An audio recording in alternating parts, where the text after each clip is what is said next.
Everyone ready? In that case, good evening. I'm Councillor Clive English, the Chairman of the Planning Committee, and I'm pleased to welcome you to this, our first remote meeting of the committee.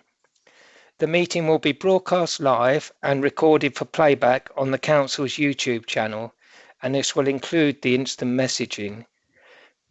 Will anyone else be recording the proceedings? I ask so that people at the meeting will know if this will be happening and not in order to prevent it. As no one is indicating, I assume that is not the case then. As this is the first meeting of the committee to be held remotely, I will explain how we intend to proceed this evening. My role as the chairman will continue. However, the responsibility for managing the meeting has been temporarily assigned to the Democratic and Electoral Services Manager, who I will refer to as the facilitator. This officer will not steer the debate, he will merely assist in implementing the remote meeting protocols. A Democratic Services officer is also with us to produce the minutes and to provide procedural advice as required. Instead of public speaking, and due to the limitations of technology, members of the public have been invited to submit written statements, which will be read out by me as chairman or by a ward member, and we do have a number of such statements to be read out this evening. I will provide further explanations as we proceed through the agenda, but members are reminded that instant messaging will be visible to those viewing the meeting and must only be used by members to indicate their wish to speak, or if they lose the ability to do so. I must now ask the facilitator to take the attendance register by reading out the list of committee members in alphabetical order. Members should confirm their attendance by answering present. Okay, thank you, Chairman, and good evening, members. Councillor Atkinson. Present. Councillor Brindle. Present. Councillor Chapeltay. Present. Councillor English. Present. Councillor Eaves. Councillor Eaves. No. Present. Apologies. I think my sound is playing up a little bit. I've got you, Councillor Eaves. There we go. Thank you. Councillor Harwood, we have apologies for. Councillor Kimments. Present. Councillor Munford. Present. Councillor Parfitt-Reid. Present. Councillor Perry. Present. Councillor Spooner. Present. Councillor Vizard. Present. And Councillor Wilby. And present. Thank you. I will now ask the facilitator to read out the list of apologies received this evening. We have received apologies from Councillor Harwood. Are there any other apologies known to members or officers? No. In that case, I will now ask the facilitator if there are any substitute members. The facilitator will read out each person from the list, and the substitute member should answer present and who they are substituting for. Mr. O'Connell, please. Councillor Clark.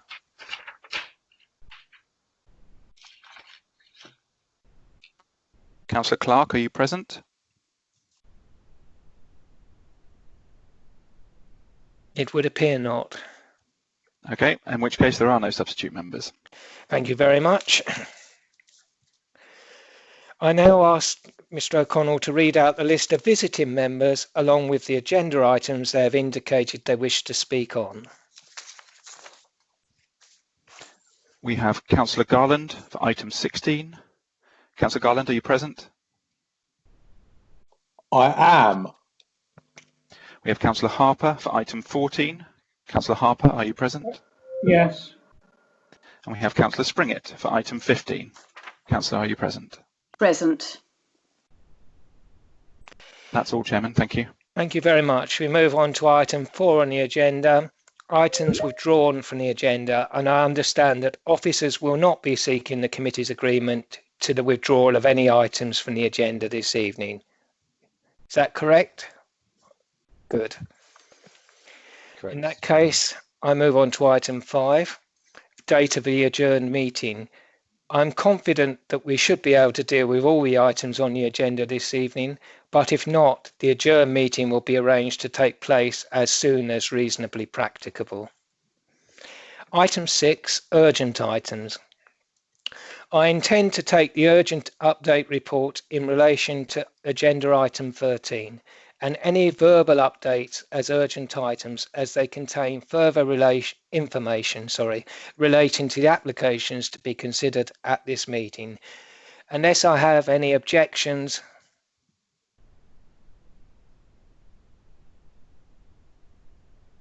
thank you.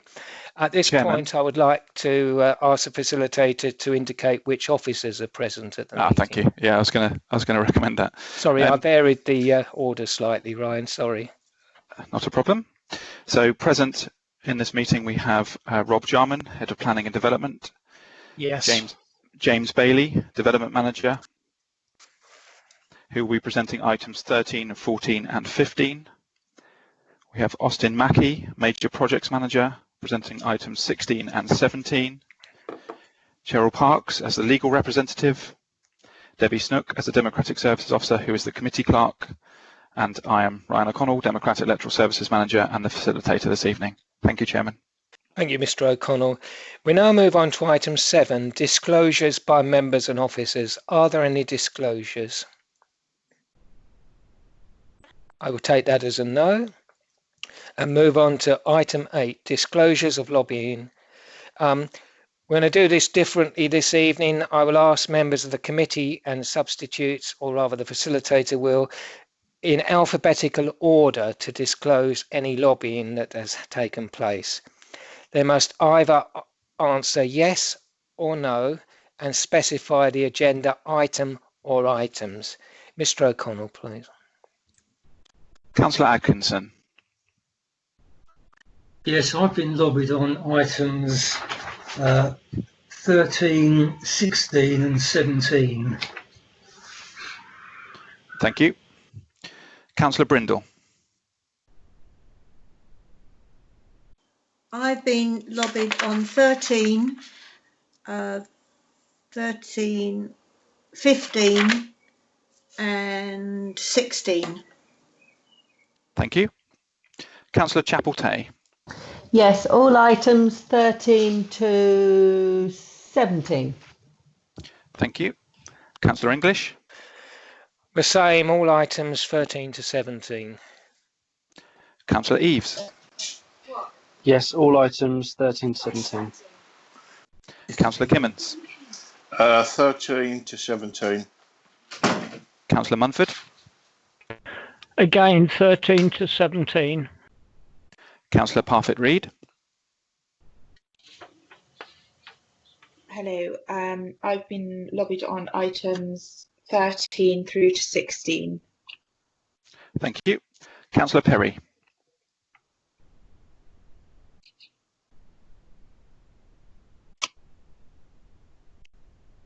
Councillor Perry.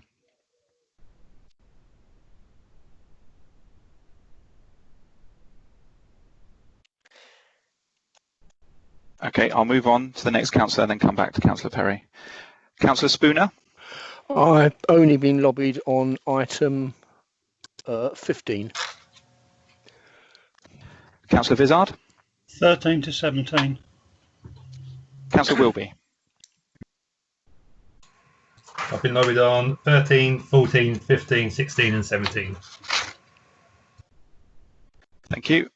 And Councillor Perry. Yeah, apologies. My computer went out for a moment. 13, 15 and 16. Thank you very much. That's all the lobbying. Thank you very much, Mr. O'Connell. We move on to item 9 to consider whether any items should be taken in private because of the possible disclosure of exempt information. There are no Part 2 papers and I intend to take the entire meeting in public insofar as it is. Unless I hear anyone to the contrary. No, in that case, we are going to proceed on that basis. Item 10, Minutes of the meeting held on 27th of February, adjourned to the 5th of March 2020. These have been previously circulated, and I move that the minutes of the meeting held on the 27th of February, adjourned to the 5th of March 2020, be agreed as a correct record. Is that seconded by anyone? Yep. I will take that as a seconder from Councillor Wilby. Unless I see anyone objecting, I will therefore declare that they are agreed. Agreed. And I will sign them later Agreed. as a convenient. Item 11, I'll now ask the facilitator if there are any petitions this evening. Thank you, Chairman. There are no petitions this evening. Thank you very much. I will now turn to the planning applications this evening. I will explain briefly how that works. I will read out the agenda item and then refer to the officer who will be presenting the report. After the report has been introduced, I will call out the names of the people who have submitted written statements to be read out at the meeting. The statements will be read out by me as chairman or a ward member.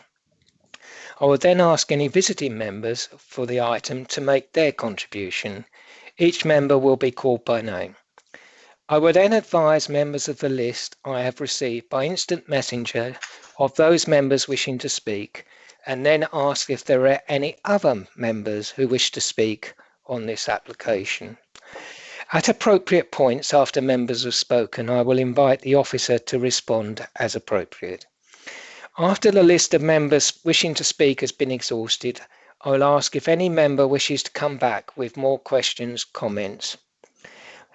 If a member wishes to propose a new motion or amend the current one, I will ask for a seconder, with members going through instant messaging or indicating verbally. And the first one to signal will be the seconder. The seconder will be asked to speak, or they may reserve their right at that point. At the end of the debate, any amendments having been voted on, I will sum up, and the original motion or substantive motion will be put to the vote. I will ask the facilitator to go through the list of members in alphabetical order and ask them for their vote, which could be for, against, or abstain. By voting, the member will be confirming that they have been present for the whole debate on that particular item on which they take an informed decision. If there is no response, it will be assumed that the member is not present. I will have a second or casting vote regardless of whether I have used my first vote in the previous round. The Democratic Services Officer will be asked to confirm the result of the vote, and I will announce the decision. Unless requested by 3 members of the committee by instant messaging or verbally in the debate, the names of those voting for and against a motion or amendment or abstaining from voting will not be entered on the minutes, merely the voting figures. If a report is for information only and the recommendation has been moved and seconded, I will ask if that is agreed, and if there is no dissent, a named vote will not be taken. At the end of each item, I will ask for a brief pause while those who wish to do so leave the meeting.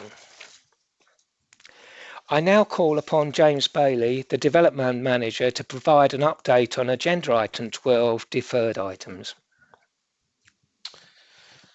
Thank you, Mr. Bailey. Chairman. In terms of deferred items on page 18 of your papers, you will note that the agenda for the first item for the 28th of May has been published, and that item is on that agenda. So that's coming forward to the next committee on the 28th of May. And I've got nothing further to update members on the 19-503-584 application. Thank you, Mr. Chairman. In that case, I'm asking just that the report be noted. Any dissent on that? No, in that case, we will note that report. And we now move on to the live applications. Agenda item 13 Forstall House, Maidstone Road, Paddock Wood, and I call upon Mr. James Bailey, the Development Manager, to introduce the report. Thank you, members. So if you could just bear with me 1 second when I'm going to share my desktop with you. And then if I could just ask members just to confirm that they should now see my desktop, which shows Forstall House on your screen. Can I just get confirmation that members can see that? Yes. Yes. Thank you very much. Yes. Thank you very much. Yes. That's good. Thank you, members. I think that's clear that members can see my screen, so thank you. This is an application for variation of condition 4 of 17505280, and that permission granted two steel frame buildings for B1, B8 use.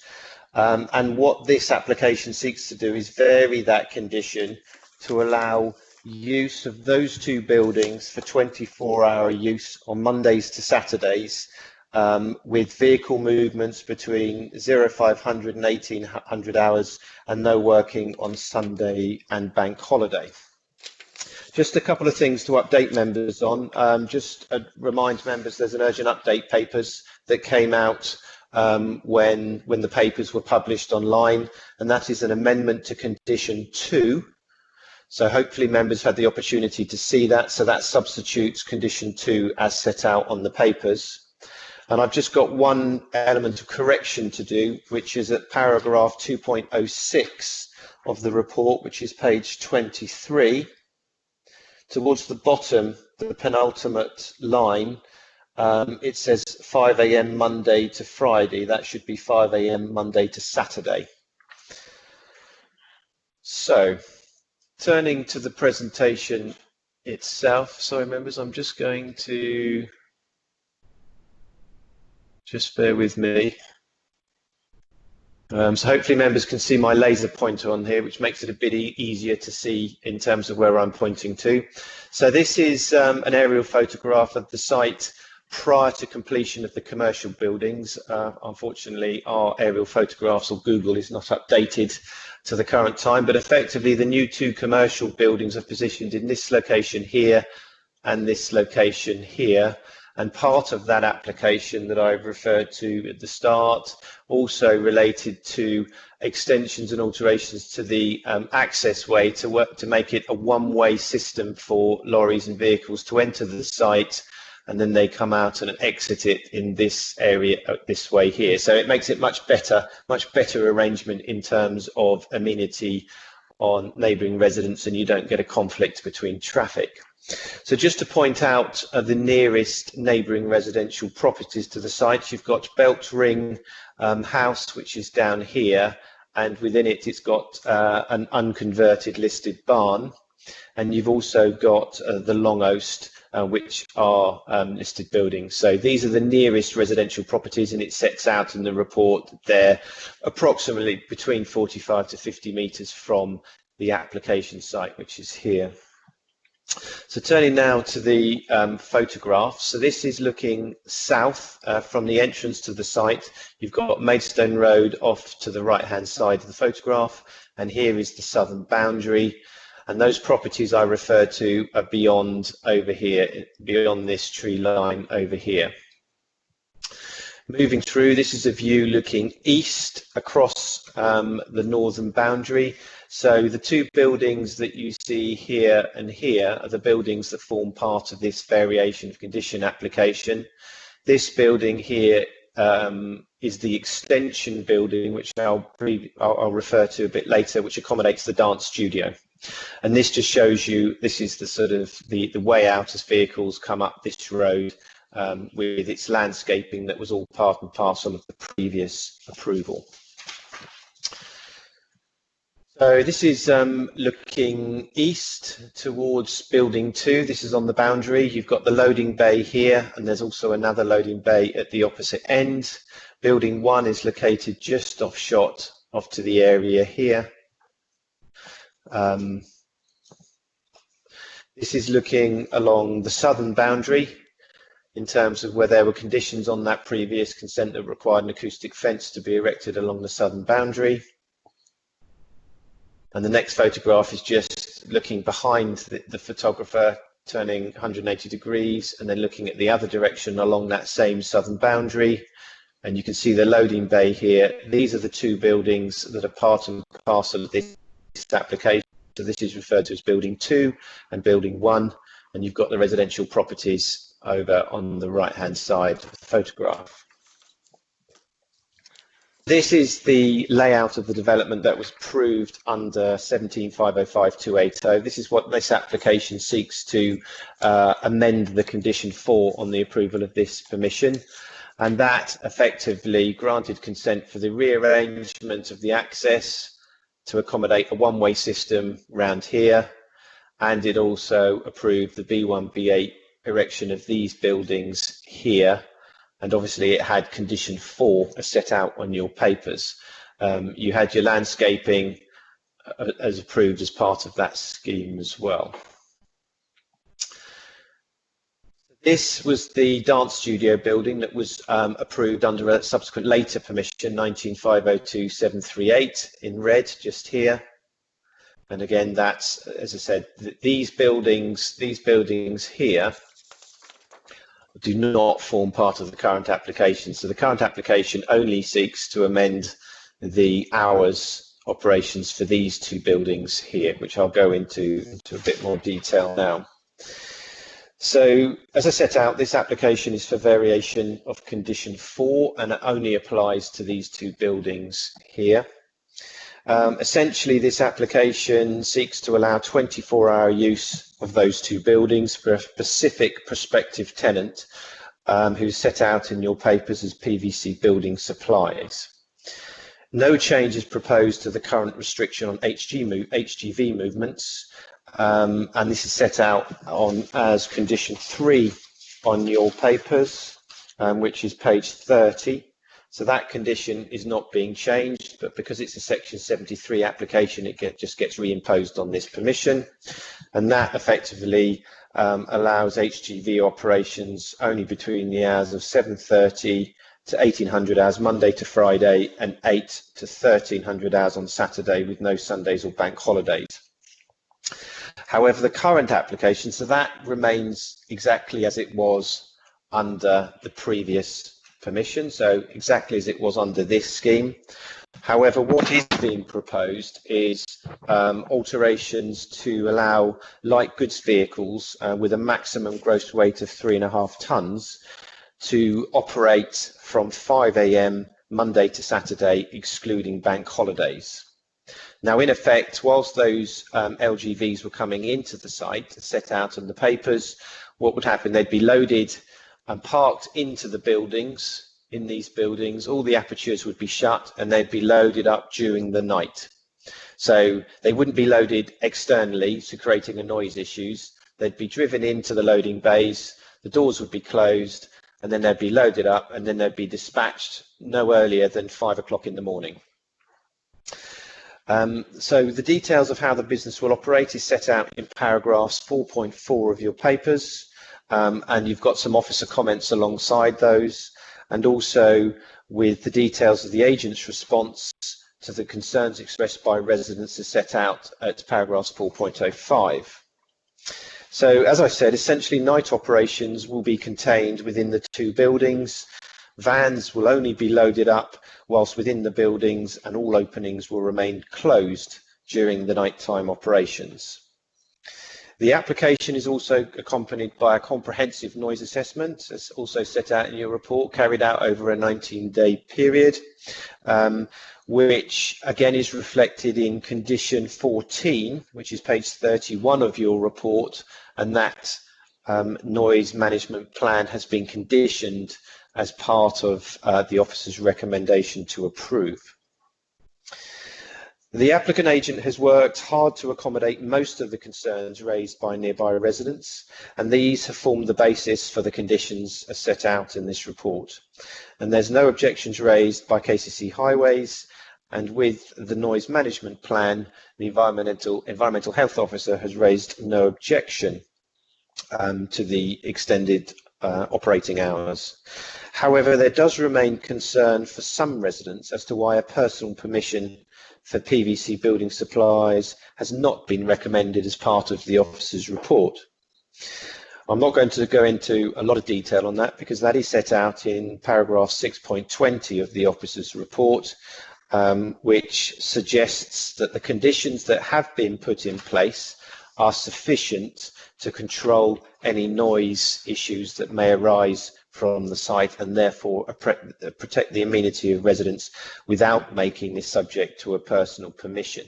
So in effect, what I'm saying, if members accept the conditions that are set out in the report, then the officer views as a personal permission would not meet the 6 tests as required by the MPPF and the MPPG, but obviously that decision is down to members. So the application is recommended for approval, subject to those conditions set out in your report. Thank you, Mr. Chairman. Thank you, Mr. Bailey. I have a short list of members of the public who have indicated their wish to speak. Firstly, Mr. and Mrs. Pidgeon, an objector, Councillor Brown from Yalding Parish Council, and Mr. Mackay for the applicant, which we will take in order. No visiting members have registered to speak on this application. So, first of all, the representation from Mr. and Mrs. Pidgeon. My husband and I wish to object to the planning application reference above on the following grounds. Light pollution. As no diffusers have been fitted to the security lighting, they are highly visible from all our south-facing rooms, which include bedrooms. This is a particular issue during the winter months when there is no foliage on the trees on our boundary. Also, these lights are frequently on for the majority of the night. Noise pollution. We live in a rural location and cherish the relatively peaceful surroundings. Our concern is that the increased travel movements from the lorries and staff vehicles during the proposed times will greatly impact us. 5 AM is not acceptable. There will be increased noise from the manufacturing process, unloading and loading of vehicles, reversing hazard alarms on vehicles and from the workforce. When the earlier building works were undertaken, the noise of plant and the workforce shouting were clearly audible from our property, more so during the summer months when our windows of necessity will be open. We appreciate there have been some saplings planted, but would expect an acoustic type of fencing sympathetic with the surroundings. Flooding risk. The surface water drainage collected from the substantial sized hard standing and all of the industrial units discharge into the watercourse that runs along the front of the site and directly past our property, plus a number of other properties downstream. The proposed development plus a number of local properties are built on a floodplain. The Environment Agency have classified the area as medium to high risk of flooding. We note our property is not raised due to its age, circa 1960. We would like assurances that the drainage system has sufficient attenuation and flow control to prevent excessive discharge of water during times of heavy rainfall. Also, that the current free-flowing watercourse is not hindered in any way. And finally, traffic. The increasing traffic movements entering and exiting the site onto Maidstone Road, which is already very busy. There is also an impact on wildlife. We have bats, muntjac deer and a wild variety of bird life, including woodpeckers, with habitat close to our property. The traffic will and the other light increases to lighting, etc., will have an adverse impact on this wildlife. Thank you, members, for listening to that. And we now proceed with an updated comment from Yalding Parish Council. You would have seen that there was a circulation earlier, but that's been updated by Councillor Geraldine Brown of Yalding Parish Council.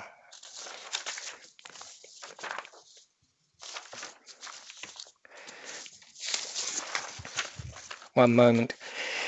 In October 2017, Yalding Parish Council were consulted on the planning application 17/505/284 for the erection of 2 steel frame buildings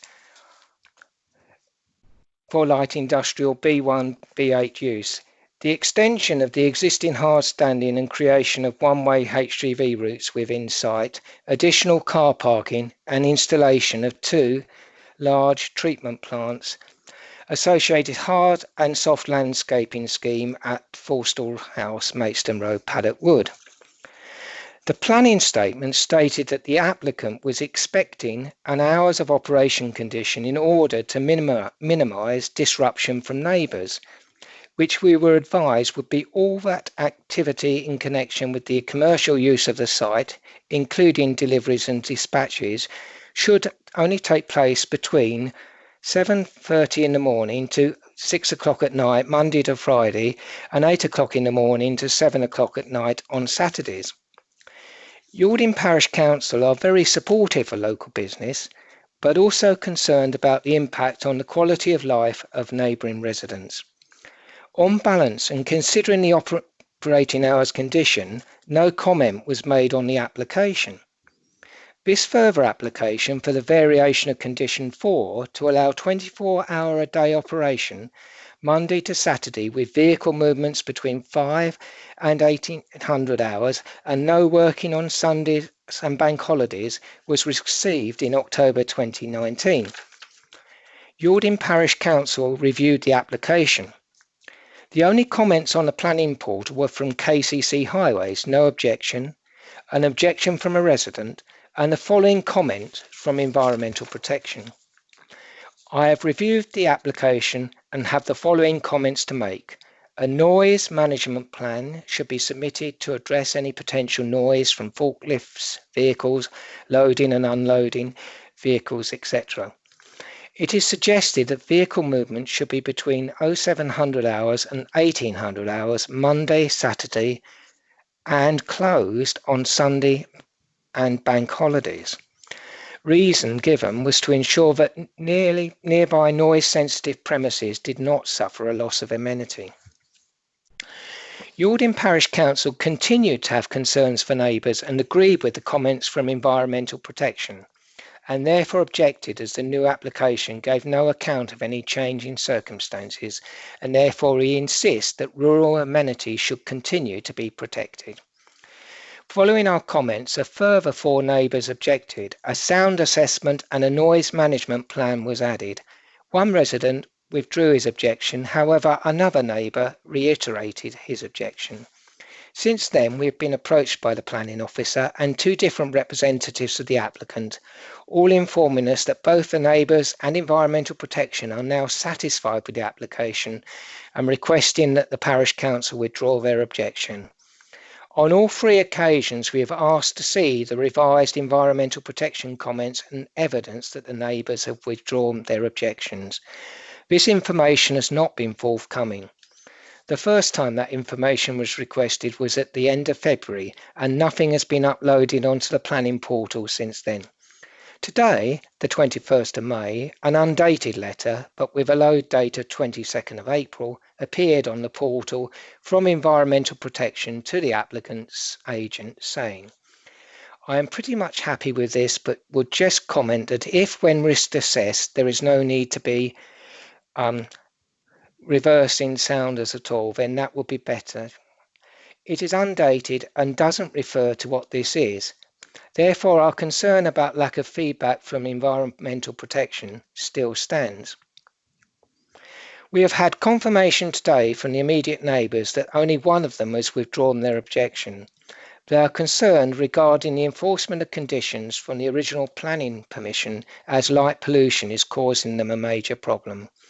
We urge this committee to support the resident neighbours and safeguard their well-being.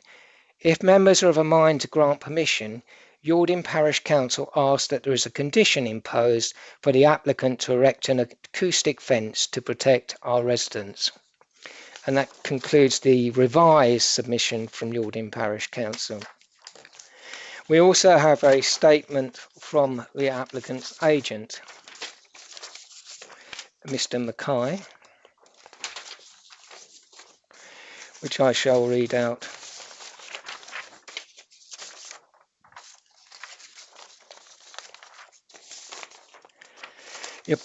this application, this submission was received late, but it was accepted because there was a problem with communications. It is as follows. As agent for the application, my comments are as follows. The applicant has worked incredibly hard with planning officers and environmental health officers to come to an agreement on the proposed wording for the variation of the hours of use condition. Now more than ever, it is important to seek some flexibility for the operation of commercial uses, particularly on sites where they've been in existence for many years. We completely agree that it is important to ensure that conditions such as hours of use are acceptable to both the applicant and to adjoining neighbours. We agree that it is important to protect their amenity whilst balancing the needs of the business. We have seen that some parties have suggested that such a consent be made personal to the name of the tenant. It is important to bear in mind that with the uncertain nature of this economic crisis, owners of these sites who have invested a tremendous amount of time and money into providing these facilities are able to attract a range of potential tenants should one ever decide to leave. Equally, any tenant will be expected to behave in the same responsible manner. It is with this in mind that officers have sought to word the condition appropriately to facilitate both a change in tenant, but more importantly, that any tenant adheres to the same stringent measures, which include the retention of closed doors outside normal working hours and retention of a noise management plan, which has been carefully thought out and justified by your environmental health officers. We are grateful for the efforts of officers to see a way forward for the application, and as a committee, we hope you will agree that the measures suggested are sufficient to protect the amenities of adjoining occupiers. As I stated, there are no visiting members registered, and I would ask members of the committee who wish to speak to indicate via instant messaging. Before we go on, though, James, while I was reading out that letter from Yalding Parish Council, I have to say that the comment from Environmental Protection, if it's been accurately recorded by Yalding, does not make any type of grammatical sense or logical meaning as in the papers. So have you any idea what that actually means?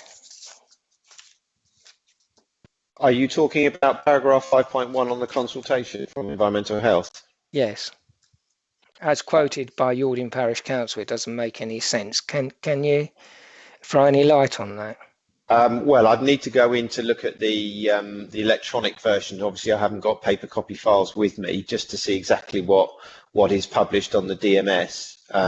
So I could do that if members want to still debate the matter, and I can go and look into it and then share the screen. Well, we have a question from Councillor Mumford, so you will have time to do that. I think, Councillor Mumford, your question. My question's dead simple. Condition number 4, is this the same acoustic fencing that is being requested by Yalding Parish Council? Do you have an answer to that?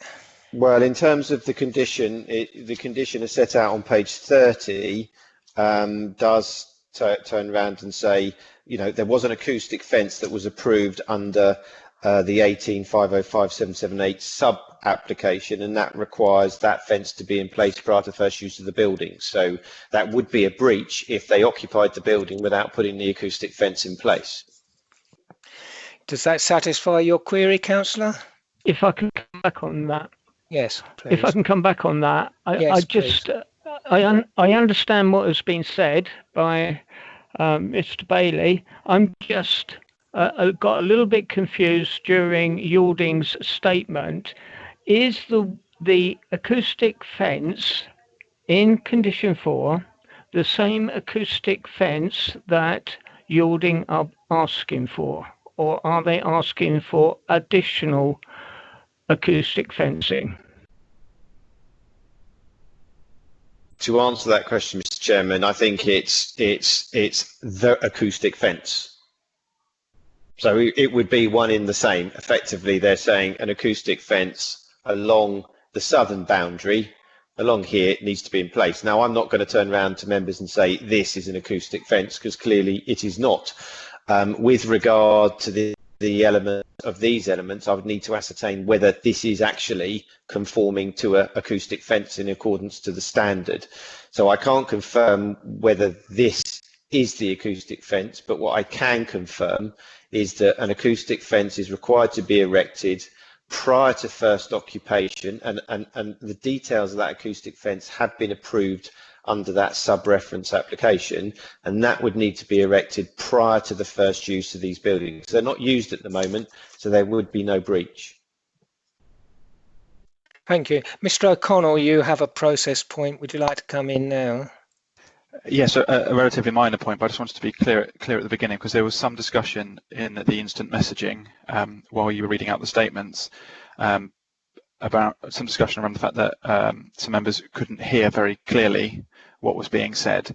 So unless there are widespread technical issues, so the majority of members could certainly hear what was being said, unless there are widespread technical issues, the meeting will continue, and it is for a member to determine whether or not they have heard sufficient amount of the discussion in order to be able to vote when we come to the voting point.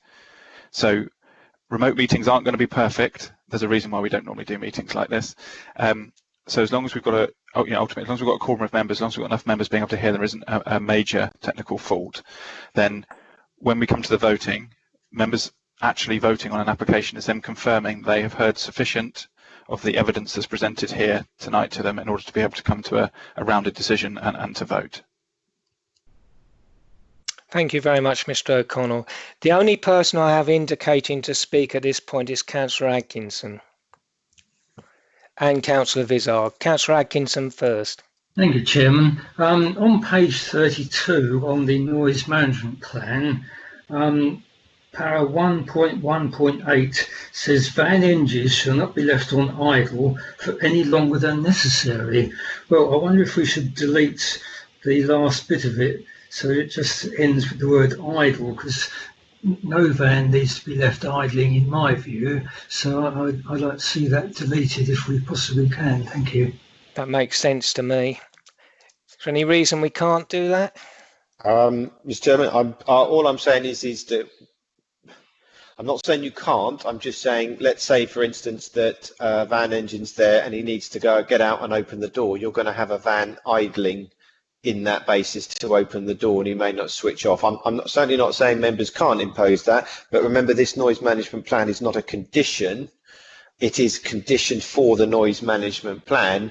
I would suggest if members want alterations to the noise management plan, then you give delegated powers to the head of planning and development, so I can make sure that that is structured properly, because I'll probably have to condition the submission of an amended noise management plan and put an area of what we want to see amended on that basis. Okay, thank you, James. We'll come back to that in a minute. I have Councillor Vizard, then I have Councillors Perry and Kimmants and Brindle. Thank you, Chairman.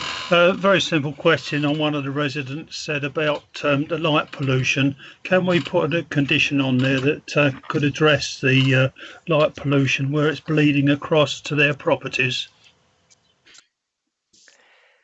All right, I'm going to take a couple more questions before I bring the officer back again. Councillor Perry. Councillor Perry? Hello, Councillor Perry?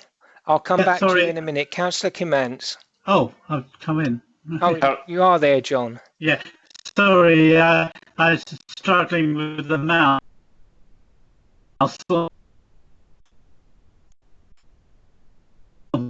Computer. At 2 points, I agree with the light pollution issue. That concerned me. I just got two other questions. I was listening to the York Parish Council, and they highlighted the point this is in a high flood risk area, and I do have concerns about that. The second point is, in the report, you made there is some mention of 2 listed buildings, and I was just wondering the position of that, because given that we've had some quite major High Court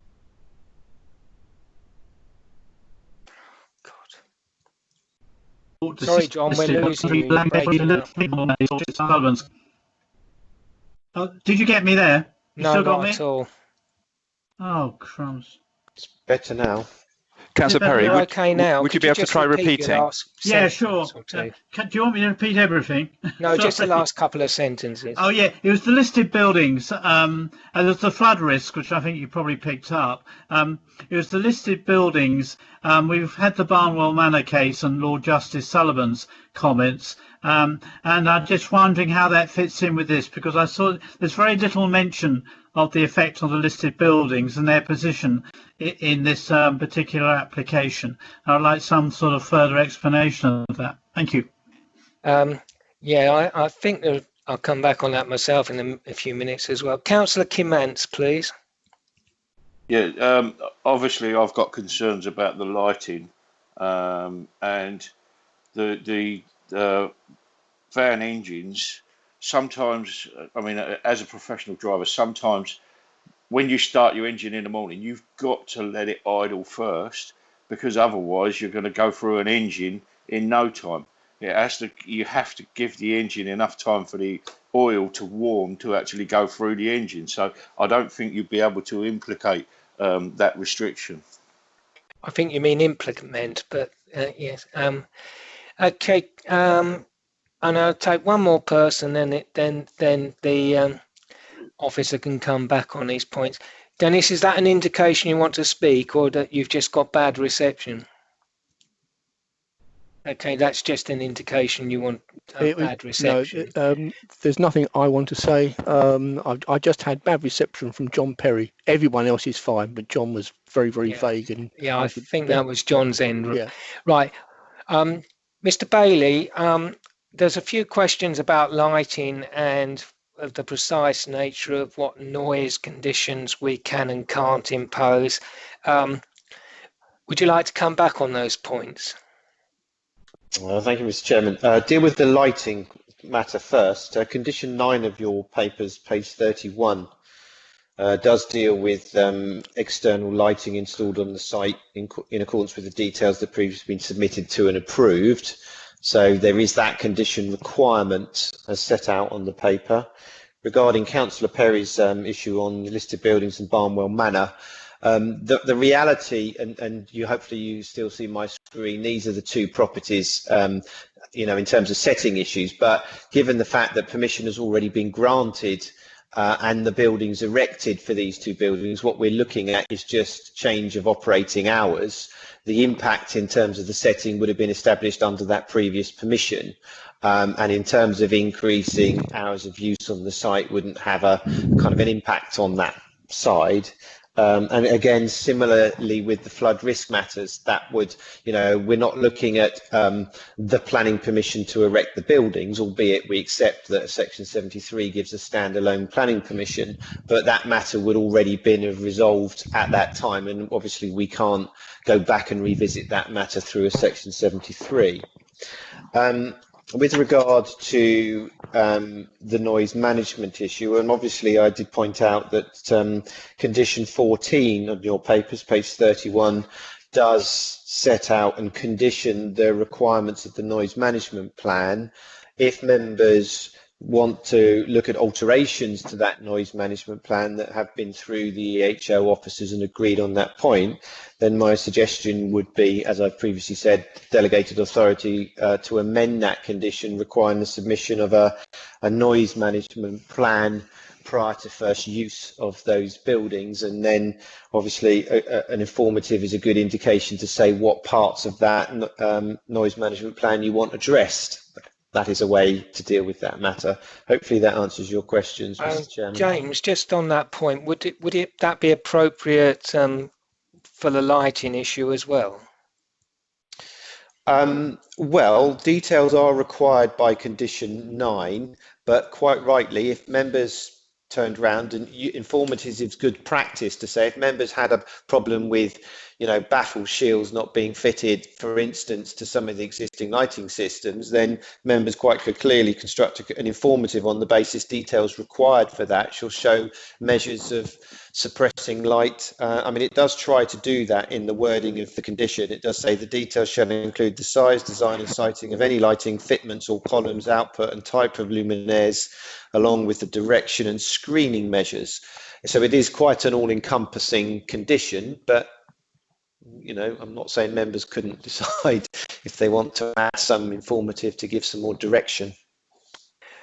I think I could be wrong here, Mr. Chairman, but Mr. Bailey, what am I doing? I think members' comments have been about points of detail, important points of detail on lighting and noise, and that perhaps we should go down this path and give you delegated powers to discuss further with members, particularly local ward members and the parish council, the details of the lighting and noise schemes. Unless that causes you too much aggravation, putting it in that way. No, it doesn't. No, I don't think it does. I mean, I presume you're talking about amendments or suggestions to the noise management plan that you would then subsequently condition. That's what I'm assuming you're getting at, Mr. Chairman? Yes, I am talking about the lighting and the noise plans, because those 2 points have been raised, and Councillor Brindle had a point on that, but we could pick up as well.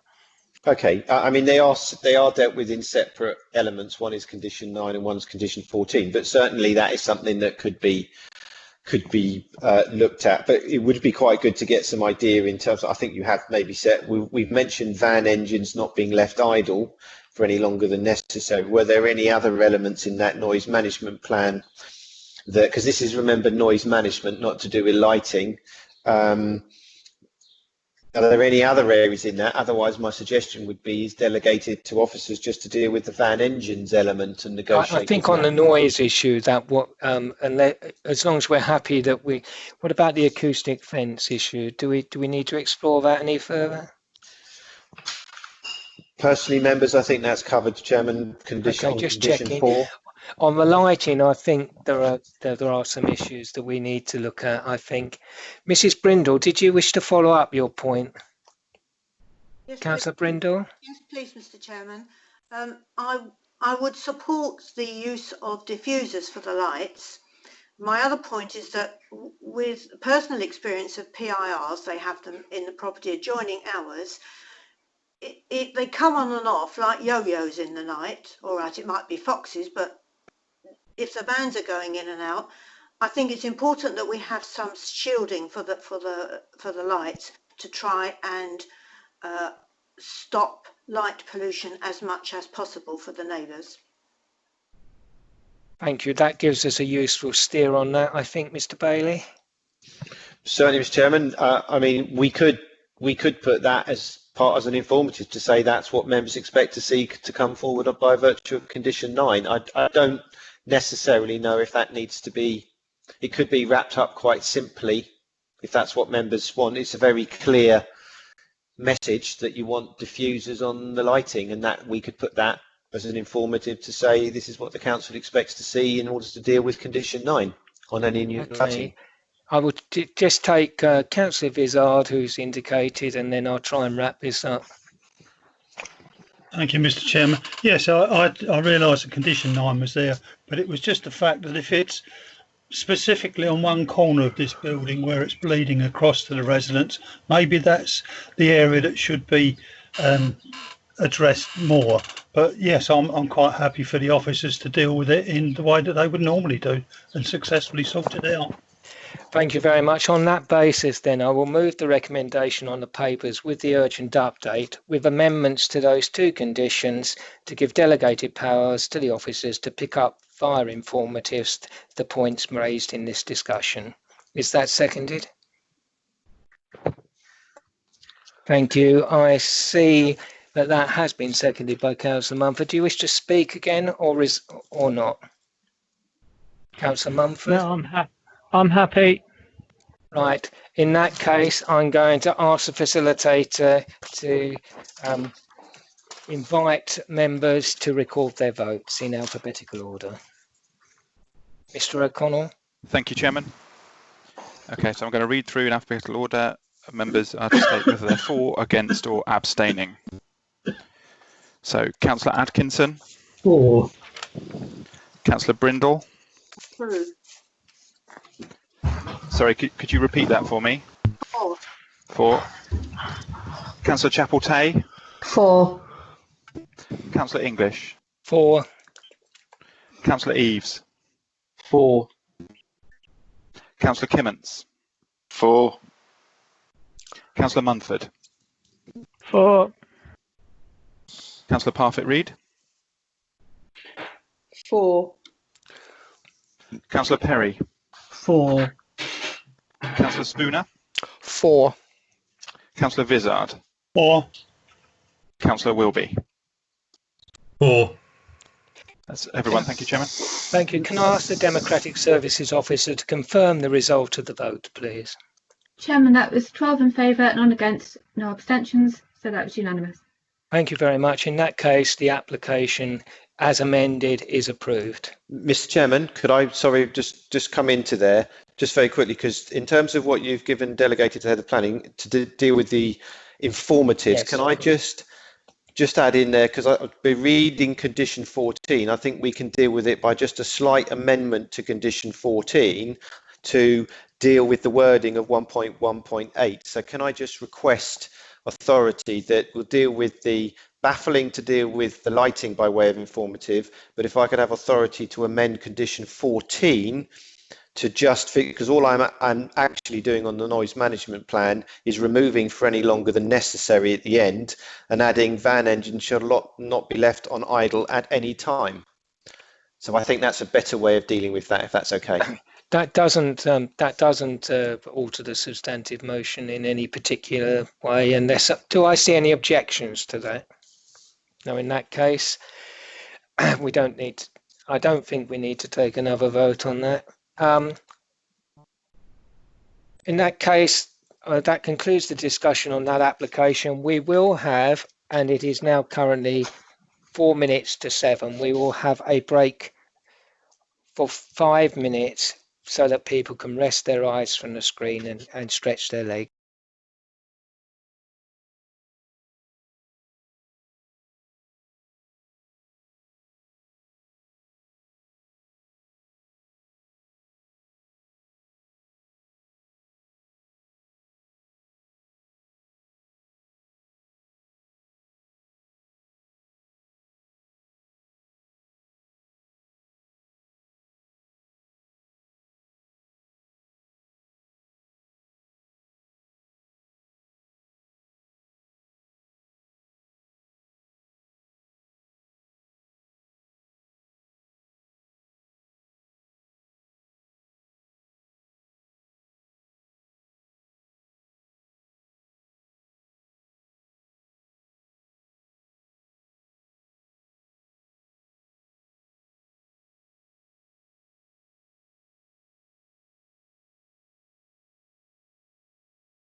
seen, and I call upon Mr. Bailey to introduce the report relating to 55 Douglas Road, Maidstone. Mr. Bailey. Thank you, Mr. Chairman. Just checking that members can see it. If you want a thumbs up on the IM, you don't need to respond. Just one or two would do, just to check that everyone's got access to my screen again before I start again. Fine, great. Okay, right. This is an application 55 Douglas Road. It's a conversion of existing dwelling to a 7-bedroom HMO, including the erection of a rear conservatory, cycle storage and bin store. Obviously, as I go through the presentation, members will note that this is partly retrospective, and also in consideration as you don't need planning permission to convert from a dwelling house to a 6-bed HMO due to the General Permitted Development Order. So, turning to the application. So this is number 55. It just shows the bin store that's proposed up here. So this is on the left hand of the property.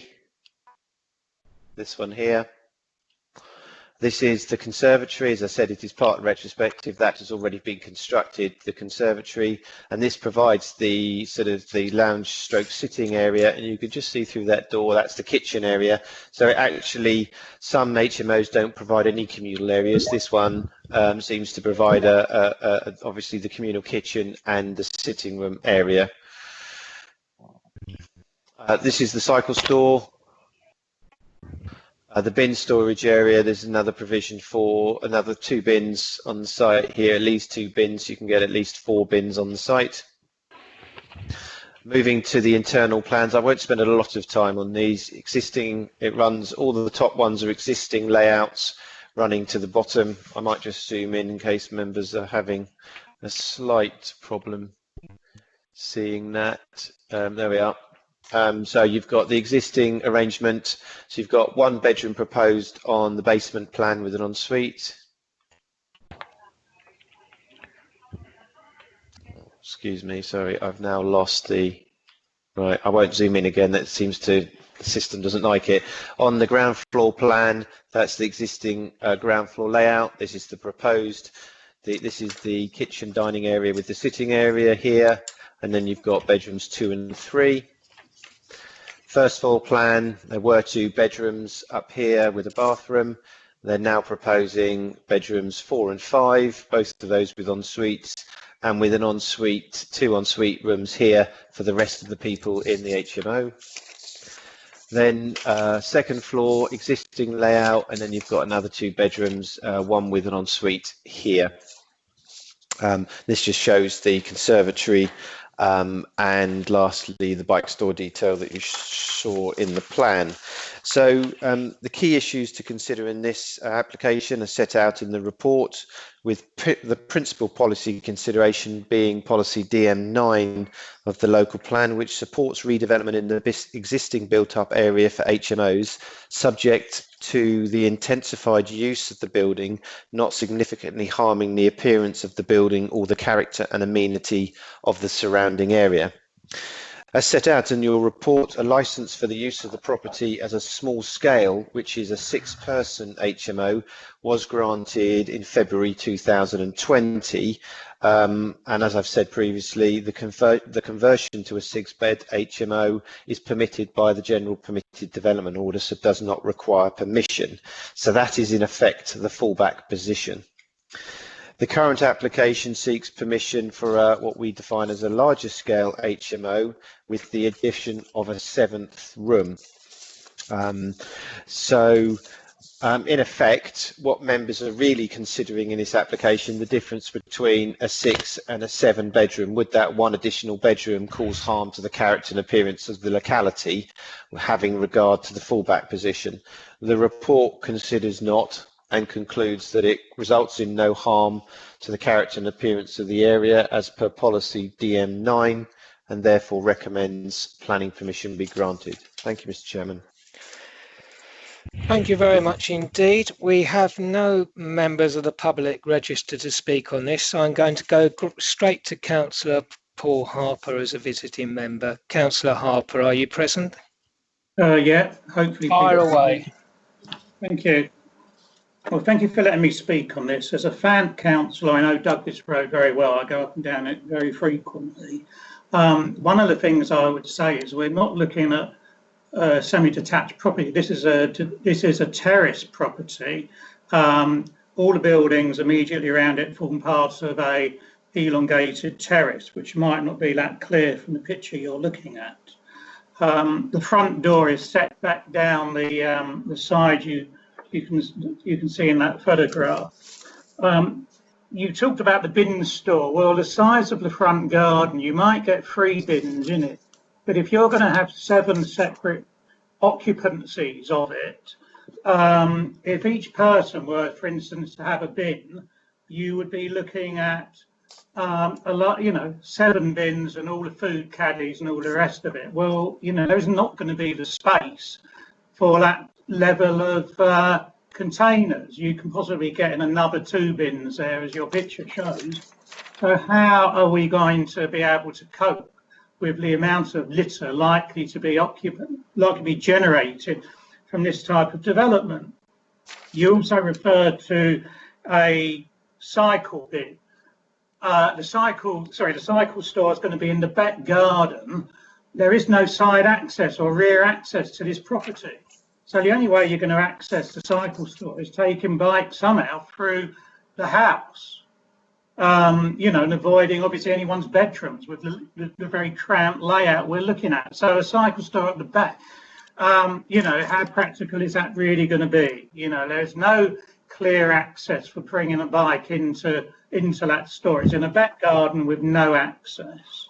I think we need also to think about the issue of the immediate environment. This is quite a high density area. Douglas Road has 2 schools at the end. It has a primary school and an infant school, and very limited parking. The likelihood of 7 bed sits is probably, as we would all expect, going to generate 7 cars.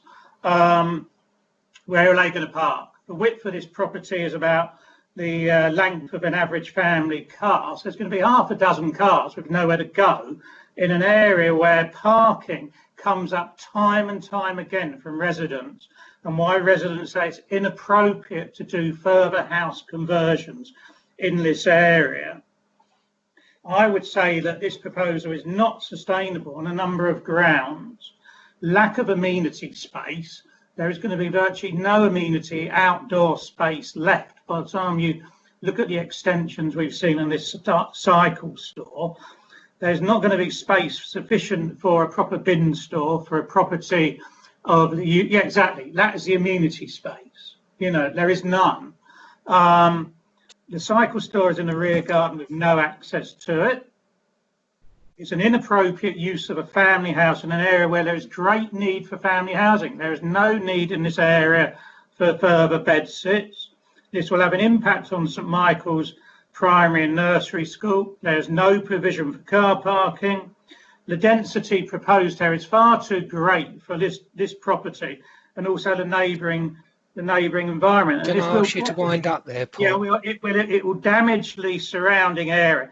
It's inappropriate given the other problems of HMOs within 50 yards of this, where they are a cause of drug taking and antisocial behaviour. And finally, I just say with COVID-19 at the present time, why on earth are we trying to cram in 7+ people? And some of these might be double beds. Yeah, I'm going to have to. It's a small building. It's just a health disaster waiting to happen. And it's not supported by the local plan. The local plan refers to new builds. Paul, I'm going to have to stop you there. That's well over 3 minutes. Thanks. Councillor Atkinson, as the ward member, will doubtless take the theme up, though. Councillor Atkinson? Yeah, thank you, Chairman. I was just trying to click on the microphone. That's all right. Hence the delay. Yeah, well, first of all, obviously, I agree with what Councillor Harper has said and can't add a huge amount more, but I will add 1 or 2 things. I mean, looking at the plans, you look at the first floor plan there, and it's got the proposed en-suite twice. Well, an en-suite is actually part of the adjoining bedroom. That's the official definition of one. Those aren't en suite. So I'm just wondering if they're going to be for the exclusive use of bedrooms 2 and 7. So that's a question on that one. But more importantly, Mr. Bailey was talking about policy DM9, and I'll read out a bit of it, which I think is relevant. It says, sufficient parking would be provided within the curtilage of the dwelling. Well, as Councillor Harper's just said, there's no parking at all within the curtilage of the dwelling. And then policy DM23, which specifically deals with parking, says development should provide adequate off-street parking to prevent the surrounding area from inappropriate vehicle parking. That's an actual quote from the policy. Here, there is no parking provision whatsoever. I mean, I'll give you maybe a bit of history here. I mean, the houses in this part of Fant were built in the 1880s and 1890s before the invention of the motor car. Most cars and vans are as long or longer than the width of the average house. The reality is that most, if not all, of the tenants will have some sort of vehicle. I'm sure they will. So in the absence of street parking, as here, the surrounding area, which is already severely congested, will become even more so. So I won't say any more, except I would ask the committee to refuse permission on the grounds that it's non-compliant with policies DM9 and DM23. So thank you, Chairman. I'm obliged to ask at this point whether that's seconded. Well, there's plenty of time to go in the debate, so we can come back to that question. Councillor Eaves. Councillor Eaves. Thank you, Chairman. Yep, I hasten to add that I do appreciate the comments of the past two councillors and their issues raised. I mean, I'd like to really know how many HMOs they've actually experienced or been into over the years. I draw on my own experience where actually the design of this one is actually a million times better than the HMOs that I've actually witnessed in my time in the police, and I think the design's actually more up to scratch. That's what's suitable for people than would normally be expected to see. I'm not an advocate of HMOs, I have to say, but we're being asked as to whether the addition of one extra room that would probably occupy, you're right, maybe a couple of people in it, maybe two partners, is excessive, considering that actually, from what I understand, there wasn't a need for planning permission to make it a 6-bedroom premises, and that was already agreed earlier this year. There are a couple of issues that I do agree with, and that is the bin storage situation, in that we can't expect 7 occupants, more than likely to be 10 to 12 occupants, to be able to have 2 refuse and 2 recycling. I think something perhaps needs to be considered as an alternative. Maybe a more commercial type bin option could be put forward to consider to prevent any refuse being left along the side of the bin storage and therefore potentially strewn across the roads. I would also like to say that I think we're jumping to conclusions that every single person will have a car. The likelihood is that there will be some car use from that property, but to make that assumption that every single person is going to have one when it's that close to the town, and to be fair, transport links in Fant are far better than the majority of places which we represent as councillors.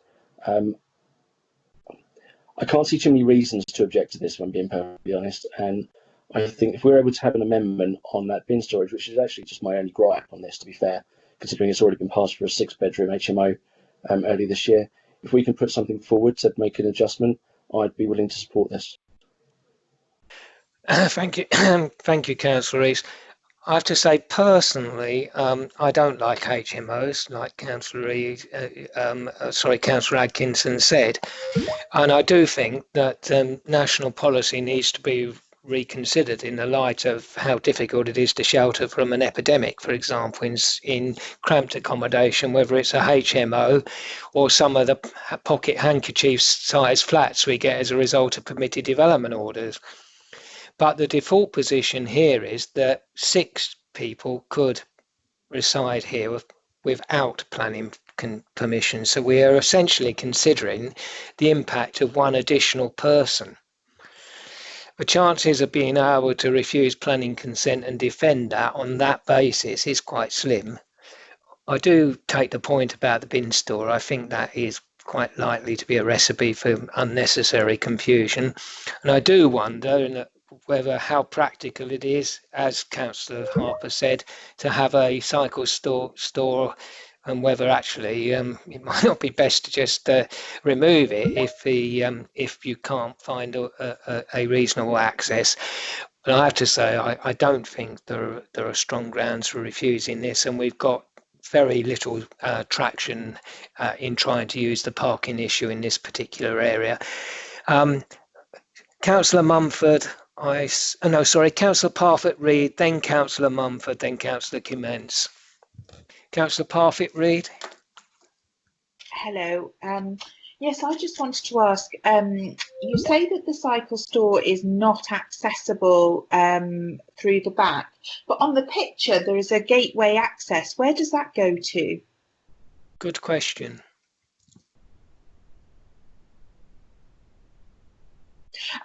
While that's being addressed, I mean, I just agree. I think if it can be given, we can have 6 people living there without planning permission. I think the impact of a further person is negligible. And I'd also just like to say, I think a house of this size could quite easily have that number of occupants in it anyway, if you looked at a family with 3 or 4 children. And so I don't think the actual number of people in the house is a particular issue. But yes, I'd just like to know where that gateway goes and whether that does actually, because it does seem absolutely ludicrous to put a cycle store in a garden that has to be accessed through the house. Can we just check that? And whilst that's going on, I'll take Councillor Mumford.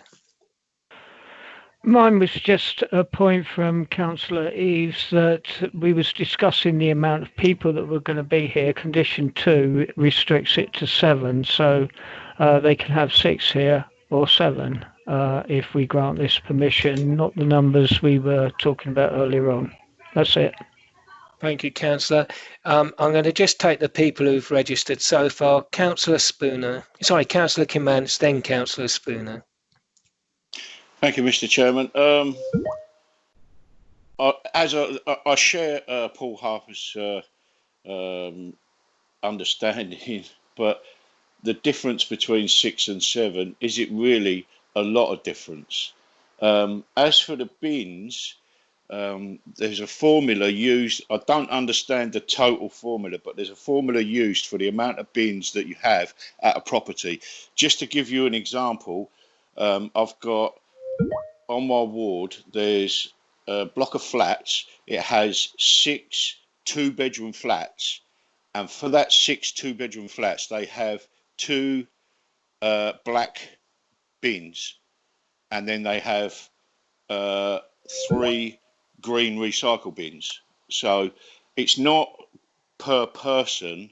They use the formula on how many people reside there, whether it's a 1-bedroom, 2-bedroom, or and they come out with the amount of bins that you would have. And I would assume that the 2 bins there that are showing is enough, but they do give you extra recycle, obviously, because they want to promote recycling. But the black bin, certainly for the amount of people there, is the right amount of bins. Okay, thank you. Can I I'm just going to take Councillor Spooner, Councillor Perry, and Councillor Atkinson to come back, and that will be it, as there's not massive discrepancies of opinion. Councillor Spooner. Thank you, Mr. Chairman. Like Councillor, oh dear, I've forgotten his name. Eaves said, I don't like HMSOs. I think they're a poor reflection of society, and it's just an indication of the housing pressure that we as a nation are under. But I see these as providing very valuable affordable housing units for younger single people. And I think that James Bailey hit the nail on the head when he said what we've got to decide here is the planning issues, and that's what we're here for. We are a planning committee. The difference between having 6 people living here and 7. And I really do not see there as a problem. As much as I sympathise with all that Councillor Paul Harper and Keith Atkinson said, I think we have to approve this, and I'm happy to support the officer's recommendation. Thank you. Right, no one's actually moved that anything yet, so I'll come back to that in due course. Councillor Perry. Thank you, Chairman. I actually think this. I do drive through Fant quite a bit, or struggle to drive through Fant. I think it's the word I would use actually. And it is I think even one extra car down this road would actually cause a problem.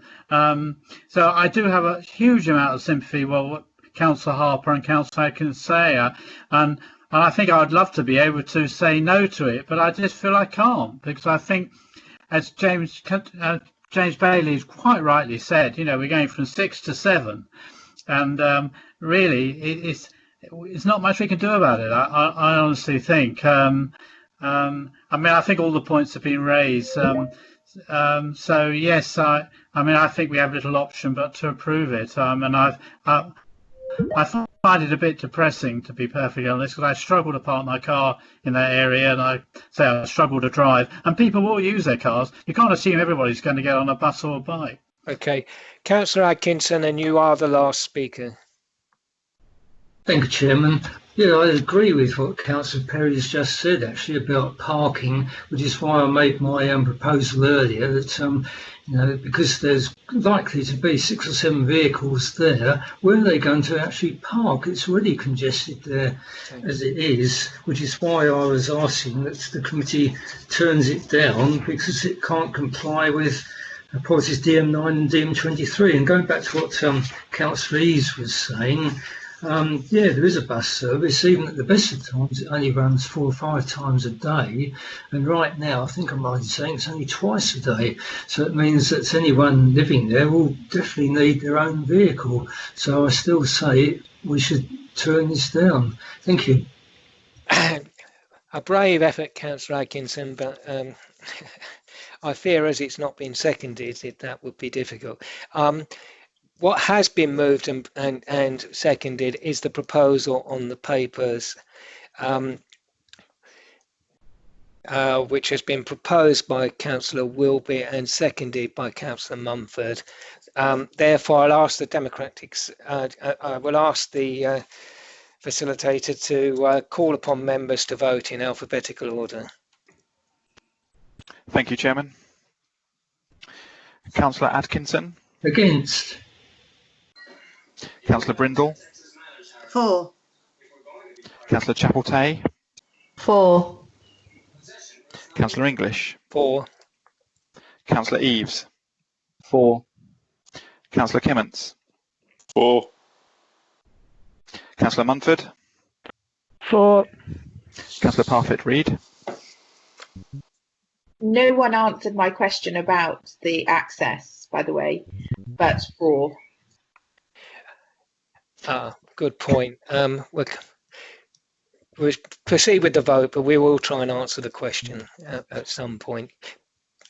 Councillor Perry. For. Councillor Spooner. For. Councillor Vizard. Councillor Vizard. Sorry, I'd switch myself off completely. A very reluctant for. Councillor Wilby. For. That concludes the voting. Thank you, Chairman. Thank you. Can I ask the Democratic Services Officer to confirm the numbers, please? Thank you, Chairman. That's 11 for and 1 against. So the recommendation is agreed as on the papers.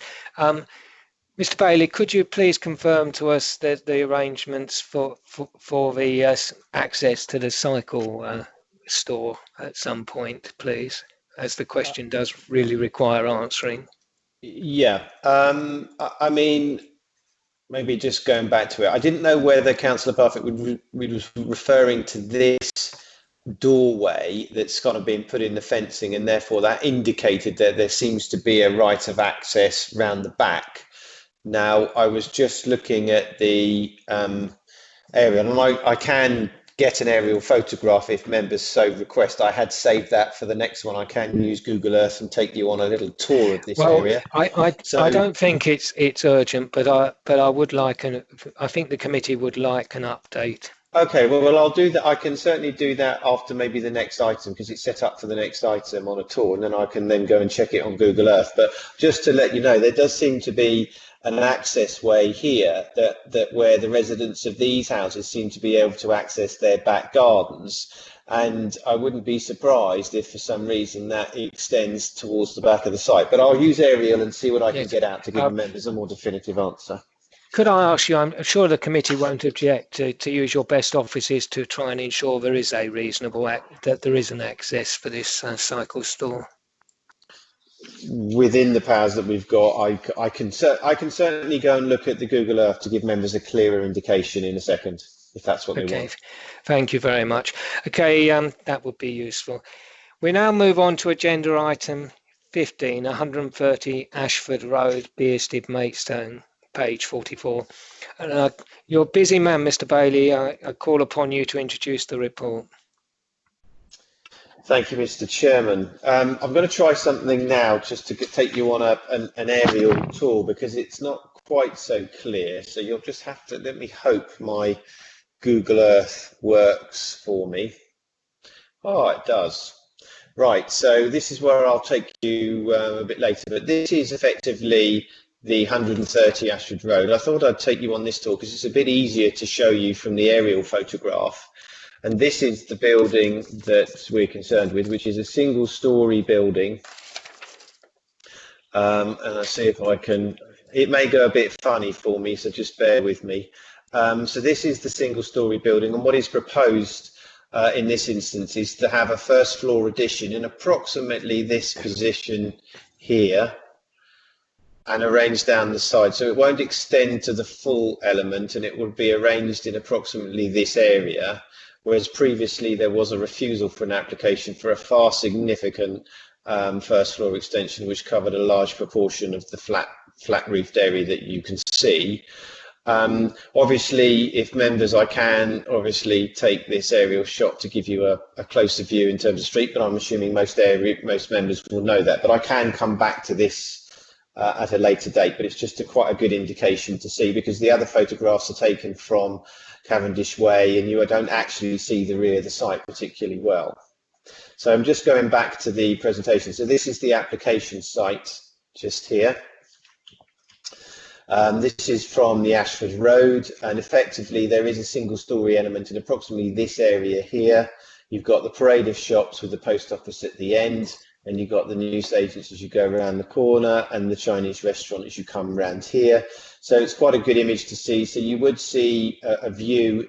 The first floor extension is now higher than the existing ridge of existing, but it would come into approximately about this position from this context. But otherwise, from a street scene, it would be quite difficult to view in its context, apart from, because of the arrangements of the building. So you'd get glimpsed views of it sort of in the background. So this is just going from Ashford Road. This shows you the existing parking provision along here on the limited parking areas that are here. And you've got Cavendish Way obviously going down here. And then you've got the Chinese restaurant. So in terms of where you might see the glimpse of the building in approximately this position here as the first floor extension. I say approximately, because these building heights are roughly the same to the host building. And this is slightly further down. So turning to the application details, so this is the red line boundary here. You've got the existing ground floor premises, which is operating through an existing consultancy firm. And then you've got the first floor. Obviously, it doesn't include the whole of this area, the application, because you can see it's only that strip at the top and then the rest of the building at the back. And then it also shows you the roof plan and the existing accommodation in the roof. So that's the existing layout. This is the existing elevations, both the side flank elevations and the rear elevation. And effectively, if you're looking at it from the back of the site, albeit, you know, any of these elevations aren't that easy to see. So essentially from the context of a street scene view. So this is the proposal. So this is the host building, its first floor, and this is the conferencing room that is proposed, which again, if you think, sits in this area here. When you're looking at it on the ground floor context, it sits right above that area. You can see the staircase here going up to the first floor, and then that area then comes over to here, which is the director's office, which is in the roof space. And then effectively that shows the roof form. So there is a gap between the host building, which is this gap here, and it sits in that area.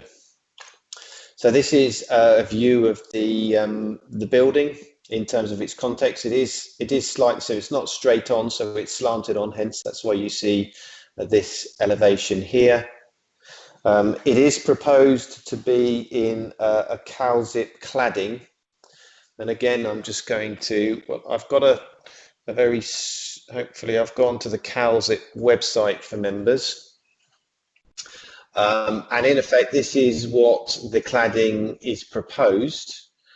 In effect what you've got, so this is the Calzip, excuse me, this is the sort of the cladding they're proposed. It's like an aluminium folding seam cladding system, or they do say are equivalent, and it just gives you an idea of what they're proposing. So it is a kind of contemporary cladding that they're proposing to this building, quite innovative, certainly good design quality, I would say, in the context of the surrounding area. So yes, it's different, but it's, you know, this kind of building material is an expensive element which they're proposing to do. So it just gives an idea of members what they're proposing. And then you've got the elevations from the back of the building. As you see, in reality, it'd be very difficult to see this elevation unless you were in one of the gardens of the nearby residential properties.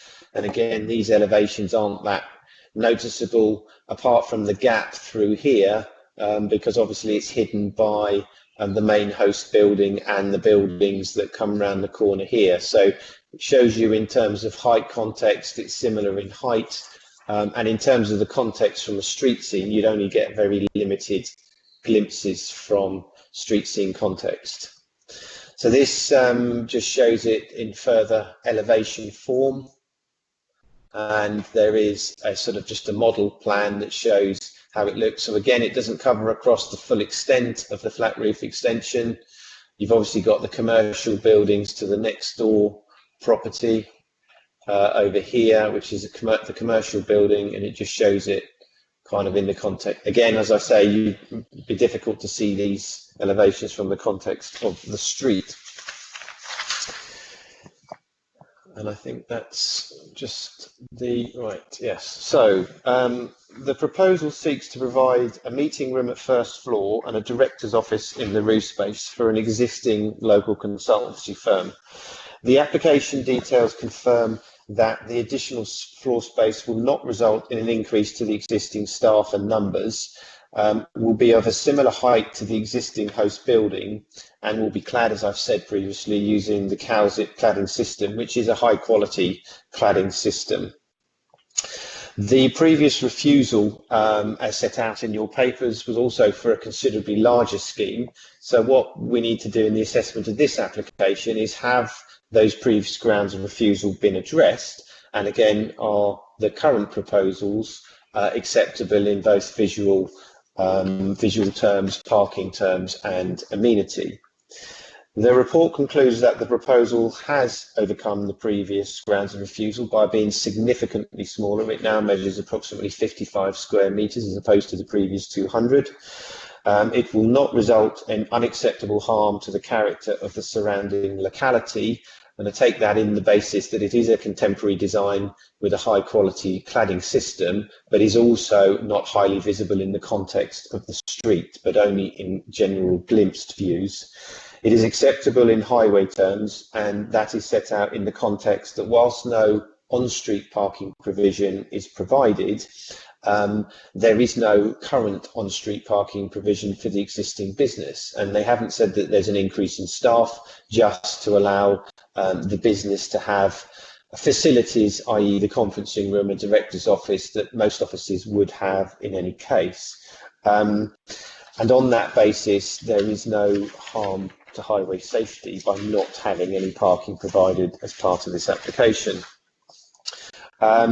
The application is acceptable in all other matters, with the site being located in a sustainable location where the local plan policies seek to support and improve the needs of existing businesses. And as such, the application is recommended for approval as set out on your papers. Thank you, Mr. Chairman. Thank you, Mr. Bailey. We have 3 speakers listed, 2 members of the public, broadly defined, Councillor Hannington of Bearsted Parish Council, and Mr. Keane for the applicant who have submitted documents. Councillor Springett will be speaking as a ward member later. I call upon Councillor Springett to read the submission by Bearsted Parish Council, please. Good evening, members. I have 2 submissions, the Bearsted Parish Council one first and then my own. Bearsted Parish Council wishes to reinforce our extant objection to this proposal. We recommend that the application is refused. It fails to address previous reasons for refusal relating to poor and overbearing design, inadequate parking provision or availability. We believe the re-application is misleading at best. Paragraph 9 states that parking is not relevant to the development. Objections including residents and businesses. A very similar application was reviewed in 2019 as it failed to accord with DM1 and the NPPF build, design and overdevelopment, and significantly that it failed to meet adequate parking provision for the detriment of the retail function of the locality and DM1 of the NEC local plan. There is no parking provision for staff or clients, nor is suitable local parking available. Parking near and adjacent to 130 Ashford Road is already significantly overloaded. Business owners report that local parking restrictions are regularly disregarded, leading to lack of access for clients, including to the pharmacy and post office. The local medical centre car park is often used for shopping and business parking, resulting in ability of patients of the Bearsted medical practice to park. Roads adjacent to the property, Cavendish Way and Shirley Way, already experience significant levels of on-street parking from clients and staff of Ashford Road premises. This already is causing restricted traffic flow and on-street parking for residents. Reported poor enforcement is a problem.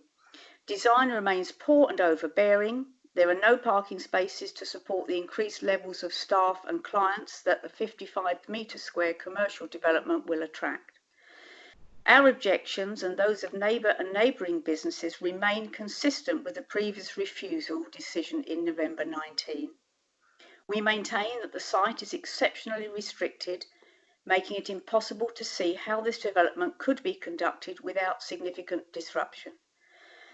Their recommendation from the Parish Council, this proposal does not alter the development sufficiently to overcome previous objections, and we recommend most strongly that it be refused in line with previous decisions. That was from Bearsted Parish Council. Do you wish me to continue, Mr. Chairman, with my own comment? You might as well. It's slightly unusual, but it would be more convenient. Thank you. This is from my personal comments, despite the reduction in size of the proposed extension, I still consider it to be out of character with and overbearing to the original building, contrary to policy DM1 and the NPPF. I also wish to correct some items in the officer report which could be misleading. The statement that no objection has been received on parking is not correct. KCC Highways have not reviewed the application. They have not commented, and therefore I hope the committee will listen to the numerous concerns about the parking issue. Adjoining neighbours, Bearsted Parish Council and myself have objected to this application on parking grounds. The representations referred to in para 4.02, saying there is ample parking nearby, is from the applicant. So can we have a little bit of honesty here, please? I accept that with the bank no longer here, some parking demand has gone, but the post office now undertakes the banking function for many residents, and the chemist is in constant use. We have a lot of elderly residents in the area, many who find walking difficult, and therefore parking in this slip road is in constant high demand, mostly for a short duration to visit the chemist and post office. Whilst I accept there is a car park over the road, it has a time limit on it, those who live here know only too well that without the current COVID-19 restrictions, it is nigh on impossible to get a parking spot for most of the day, as it serves the only GP surgery in the area, and there is a regular queue of cars waiting to park. Local roads now have double yellow lines to stop inappropriate parking. There is no all-day parking available for employees of this business premises. Whilst there are currently only 12 employees, the entire proposed floor space could support a lot more for future occupiers. Perhaps we need a travel plan for employees to access their jobs without using a car. The parking of builders' vehicles during previous renovation works was a real problem. The builders were very inconsiderate to residents by parking all day, and the footpath and part of the slip road were blocked by scaffolding, and the road often blocked by delivery vehicles. Whilst I understand this is not normally a planning matter, approval of this application will cause further parking problems, and therefore this does need to be addressed. A condition or agreement is needed to ensure this does not happen again and to keep this valuable short-term parking available for residents to use. I would still like to see this application refused on the basis of poor design, being out of character with and overbearing to the original building, contrary to DM1 and the NPPF, and parking standards contrary to DM1, which will continue to be detrimental to the retail function of the area. But I ask that if members do decide to approve this application, that a condition or written agreement is included to deal with the parking issues both during the... Thank you, Councillor. Right, we turn, I think that was, we did get everything there. I turn now to the representation from Mr. Keane for the applicant. We, Adkins Consultants, have enjoyed the use of our offices for over 2 years and now wish to have some further space for breakout areas and meetings. We do not intend to recruit additional staff, but merely to make the facility at Bearsted more accommodating for the existing staff. This additional space will also help us establish better social distancing amongst our current employees. We now wish to comment upon the following areas that may be of concern. Visual impact. Further to our previous application, we accepted the reasons for refusal. We wish to enhance the appearance and utility of our property and will invest in quality materials such as bronze cladding. We have taken further advice from a chartered architect on how to adjust the design to mitigate the previous reasons for refusal, and have had further consultation with the planning department at Maidstone Borough Council. We have accepted all advice, incorporating all requirements into the current design. We have continued with the services of a chartered specialist boutique architect to further enhance and produce a quality design which is before you now in a much reduced scale compared to the previous application. Residential amenity. We are some distance away from any residential amenity space. When standing on our current flat roof in the area of our proposed extension, we cannot see any residential amenity space. We understand that there are concerns regarding loss of privacy by the very nature of our office being used during business hours and not in the evenings or weekends where the amenity space for the residential dwellings would be used, we consider this to be low risk. Highway safety implications. To reiterate, we are not using any further staff but making our office more convivial for existing staff. Our earlier change of use from a bank to offices has substantially reduced the parking requirements. The bank had a substantial number of visitors and staff. There was also a cash machine visited throughout the day. Our occupation of the building has therefore reduced parking issues in the area. We believe that our proposal is now low key and that we have fully addressed the reasons for the previous refusal. We believe that our specialist boutique architect has submitted a design that complies with all advice that we have received from the planning department. The planning application process is a plan-led system, and as such, the proposal complies to all the planning legislation supported by the planning department and is therefore recommended for approval by ourselves and by the planning department. That's the representation from the applicant. As Councillor Spooner is a ward member for this area, I turn to him and ask whether he wishes to commence discussions. Councillor Spooner. Thank you, Mr. Chairman. Yes, I would. It seems to me that the two issues here are boiled down to design and car parking.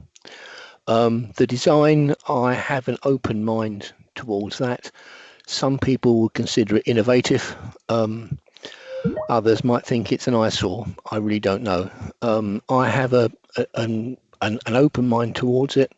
We have to bear in mind that this area around there is entirely commercial and is a bit of a hodgepodge of different designs and extensions and bits and bobs added on here, there and everywhere. But the critical issue about design is that you will hardly see it from the public road. So therefore, I don't really think we could persist with a design objection. I think the main concern is car parking, and I cannot emphasise strongly enough that that slip road is used incessantly by people who need to visit the pharmacy, the chemist, the post office, and the hairdressers. It's in constant use, and I just don't see it's a small extension, but even so, in theory, it should provide an extra 2.5 parking spaces to comply with KCC parking requirements. It isn't doing it. And as much as I sympathise with what the applicants are trying to achieve, you know, it's good, they've come to Bearsted, they've got a successful business, but I just don't feel they can be allowed to expand to the detriment of the wider community who are so dependent upon using those car parking spaces in the slip road. I think on balance, and it's been a very difficult decision to come to, I think on balance we need to refuse this application for the lack of car parking. I think that's all I'll say for the time being. I'll be interested to hear what others have to say. Thank you. As a proposal has been moved, can I see whether that is seconded? We'll return to that at the moment because I haven't seen any indication, but I'll come back to that. Can I, before we go any further, Mr. Bailey,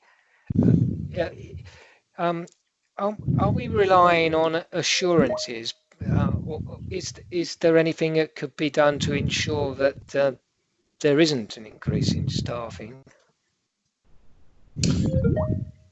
Well, in terms of simple answer, no, because in terms of it wouldn't be reasonable to put a condition on to say there should be no increase in parking. Plus, how it is enforceable? How is it monitored?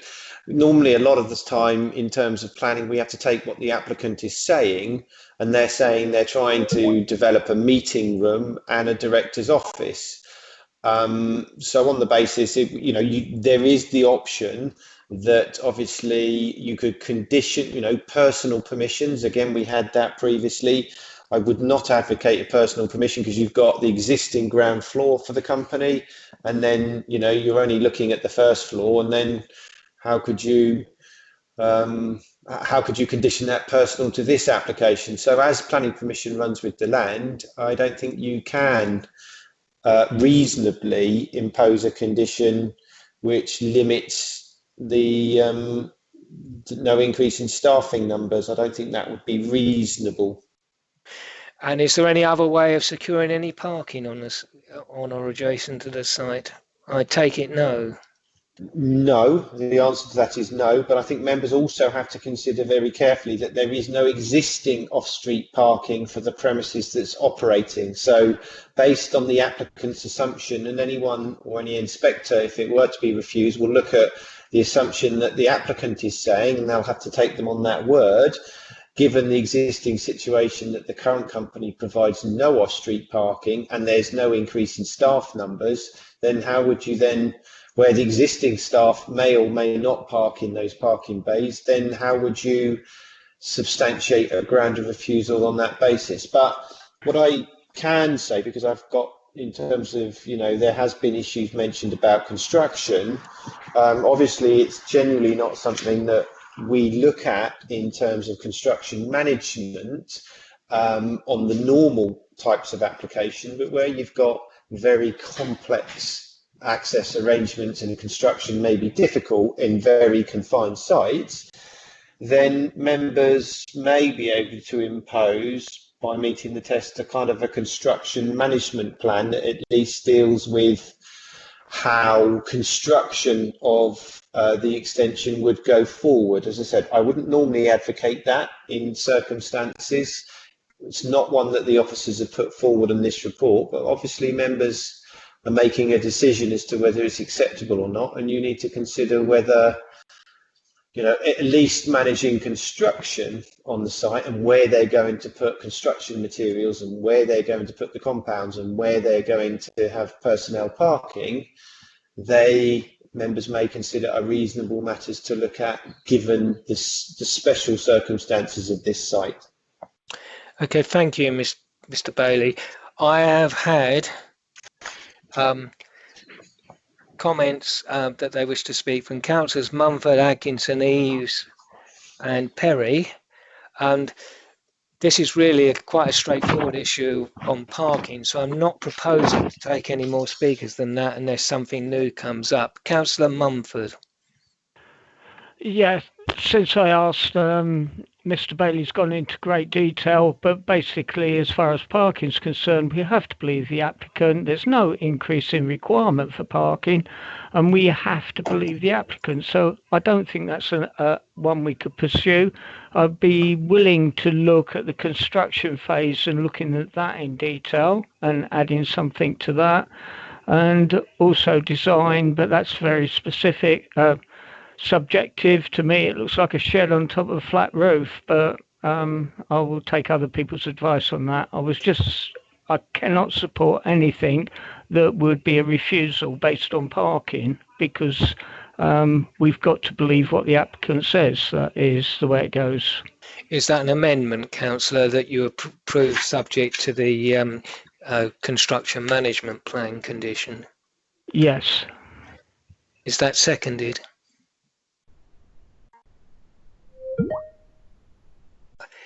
I don't see a seconder at the moment. I think Councillor Eve has just seconded that.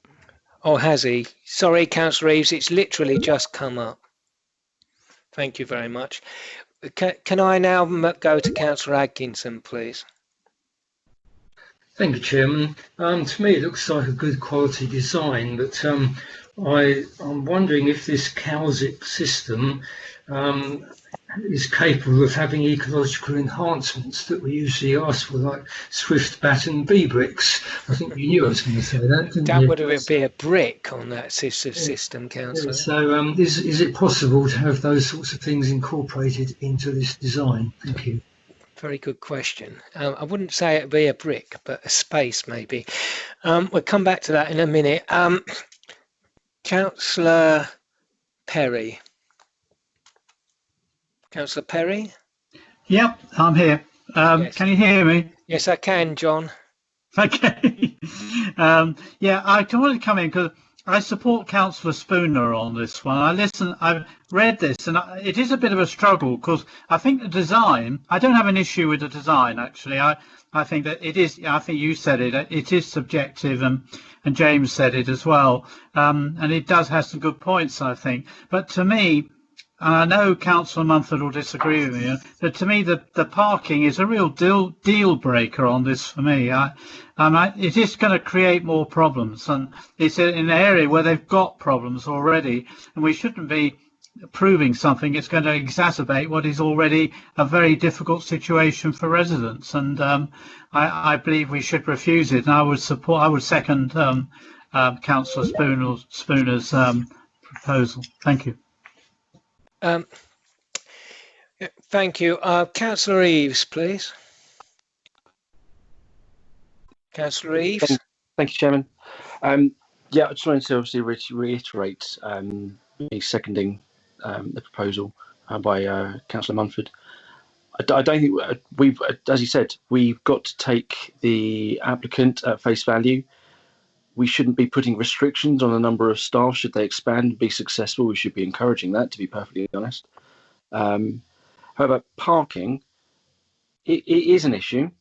I grew up in Bearsted, lived Bearsted most of my life. That area, there has always been an issue of parking.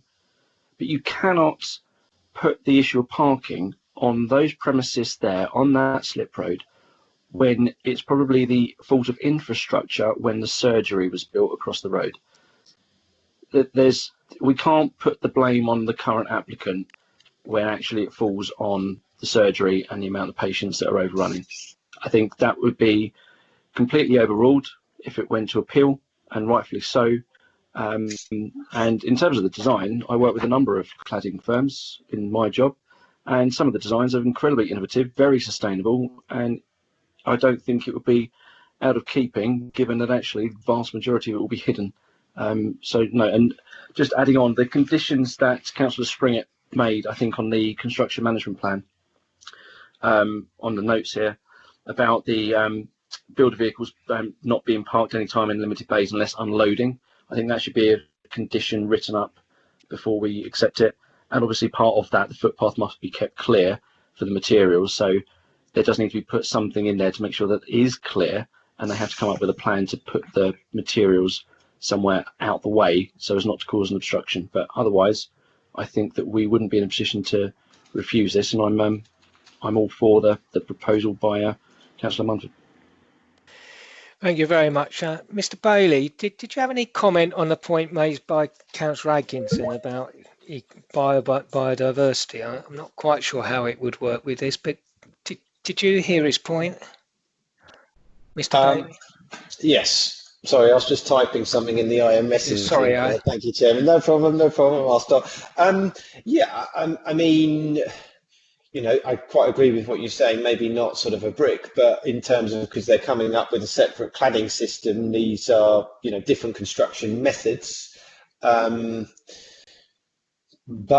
yeah, it's an extension. We do have policies for commercial units which look towards seeking a higher standard of design in terms of renewables. I'm just going to the policy. as you've caught me, it's just slipped out of my mind in terms of BREEAM standard, wasn't it? That's it. Yes. We do have a policy that obviously requires commercial buildings to go for a BREEAM standard. It hasn't been brought up and it's not mentioned in this report.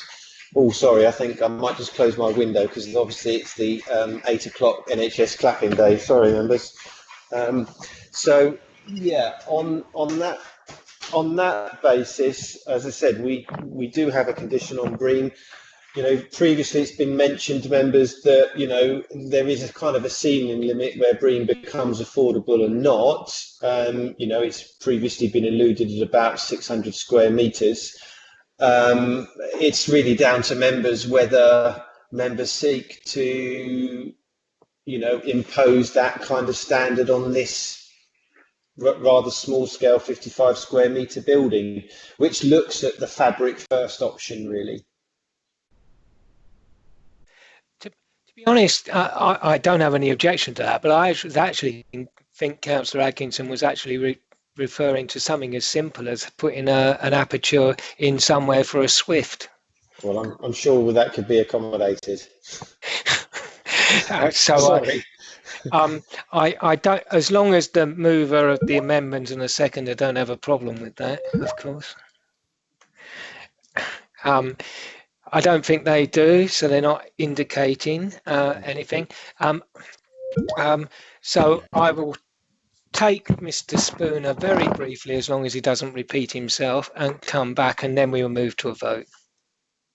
No, I'm certainly not going to repeat myself. It was just that I need to comment upon something that Councillor Eves said. Us Beestonians and former Beestonians normally stick together, but I just wanted to correct something. He mentioned about the Yeoman surgery being opposite. I don't think that's important at all. The surgery could be anywhere. The important thing with the slip road is the fact that there is a chemist, a pharmacy, and a post office all together, which are in constant use for people coming and going all day long. And the surgery could be anywhere, but it's the essential problem is with public access, being able to park for the pharmacy, the chemist, and the post office. Thank you. Thank you very much. I do take the point. Right, Mr. Bailey, did you add anything? Did you want to add something on the construction management plan?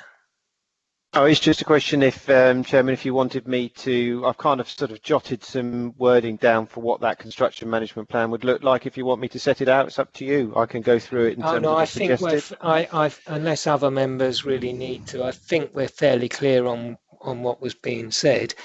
Okay. So we have an amended amendment put forward to approve the application with the addition of a condition setting out the CMP and adding a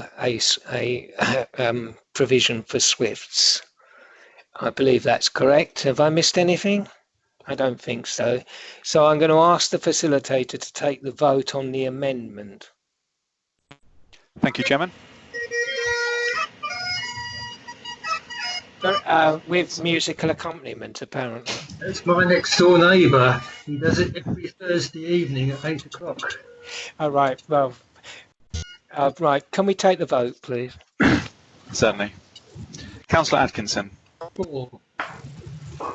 Councillor Brindle. Sorry, Chairman, I missed Councillor Atkinson's vote. Sorry. It was a 4. Thank you.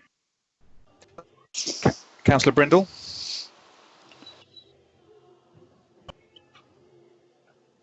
Okay, well, I'll have to return to that. Yep. Councillor Chapeltay. 4. Councillor English. 4. Councillor Eves. 4. Councillor Kimments. 4. Councillor Munford. 4. Councillor Parfitt-Reid. 4. Councillor Perry. Against. Councillor Spooner. Against. Councillor Vizard. Against. Councillor Wilby. 4. And can we see if Councillor Brindle is with us? Absolutely. Councillor Brindle. Sorry, I'm having trouble with my computer at the minute. Against. Thank you very much, Councillor. Can I ask the Democratic Services Officer to indicate the vote, please? Mrs. Snook. Sorry, Chairman, I'm here. That was 8-4 and 4 against. Thank you very much. We now proceed to the substantive motion as amended, which is to grant planning consent on the amended basis with the added conditions. Those in favour of the substantive motion to grant, please indicate in alphabet or against in alphabetical order. Councillor Atkinson. 4. Councillor Brindle. Councillor Brindle. We may have to come back to that again. Councillor Chapeltay. 4. Councillor English. 4. Councillor Eves. 4. Councillor Kimments.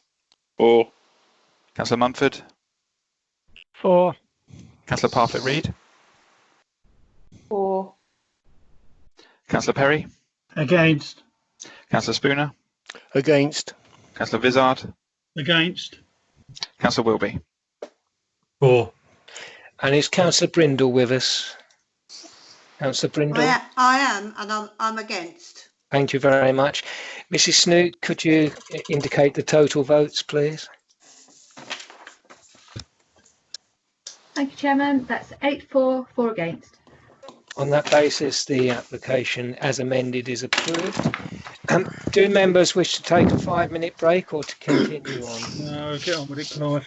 Get on with that. Yeah, carry on. Get on. We will carry on then. The next application is 55 Northumberland Road, Maidstone, Kent, and I ask the planning officer to introduce the report, please, Mr. Mackey. Thank you, Chair. Good evening, members. I trust you can hear me and see the presentation okay. I'll continue unless advised otherwise. If members could mute their mics as usual. Item 16 is at page 51 of your printed agenda. 55 Northumberland Road, Maidstone, an application to change a dwelling house to a care home. A rather pink site plan to match my choice of shirt this evening. It's important to understand that this property is located in a wholly residential area, and members will note from the comments summarised within the officer's report that this is a key point made by a number of the objectors. I should add that following the publication of the report, we have received 3 further objections from nearby residents, which mostly make similar points to those already raised within the officer's report, but also raise questions regarding the manner in which the home may operate and the adequacy of the property for the use proposed. The property is semi-detached, set back from the highway and slightly below the street, with an attached garage to the front and a short driveway that would probably accommodate just the one car. As this is an application for a change of use with no building works, the plans are pretty basic. Excuse me. On this drawing, you see the existing room layout annotated, but in effect, this is also the proposed layout. The application is for a change of use from a C3 dwelling to a C2 residential care home. Were the care provided by full-time carers resident in the property on a permanent basis, then planning permission would not be required. But because the care is provided by staff who come and go on a rota basis, that means that this falls outside residential use classification. As there are no physical changes to the property, the principal considerations for members this evening are whether the change in the character of the occupation of the building would lead to any harm, and whether the premises do indeed provide adequate accommodation for the use proposed. There are 4 bedrooms proposed within the property, 1 for each child that would be resident, together with dining, bathroom, facilities and an office for staff. There is a garden to the rear and parking to the front. Officers therefore consider that for the relatively small number of occupants proposed, the building is suitable to provide household accommodation for children in care. Of course, one principal difference to a traditional household is that there will be a number of staff changes during the day. There will also be carers and counsellors coming and going from the property. However, we do not consider that this activity would be so materially different to a traditional family household of this size, where one could expect multiple cars in the family and a number of visitors throughout the week. As such, it is not considered that the level of activity would in itself result in any unacceptable harm. A number of objectors have raised concerns regarding the potential for the proposal to exacerbate existing antisocial behaviour in the area. It is possible in exceptional circumstances for the perception of crime to be a material planning consideration. In this instance, officers do not consider that there is any evidence to suggest that a small number of children living and receiving care would specifically exacerbate wider issues that may exist in the area. I would remind members that the provision of care is a regulated activity under both the Health and Social Care Act and the Care Act of 2014.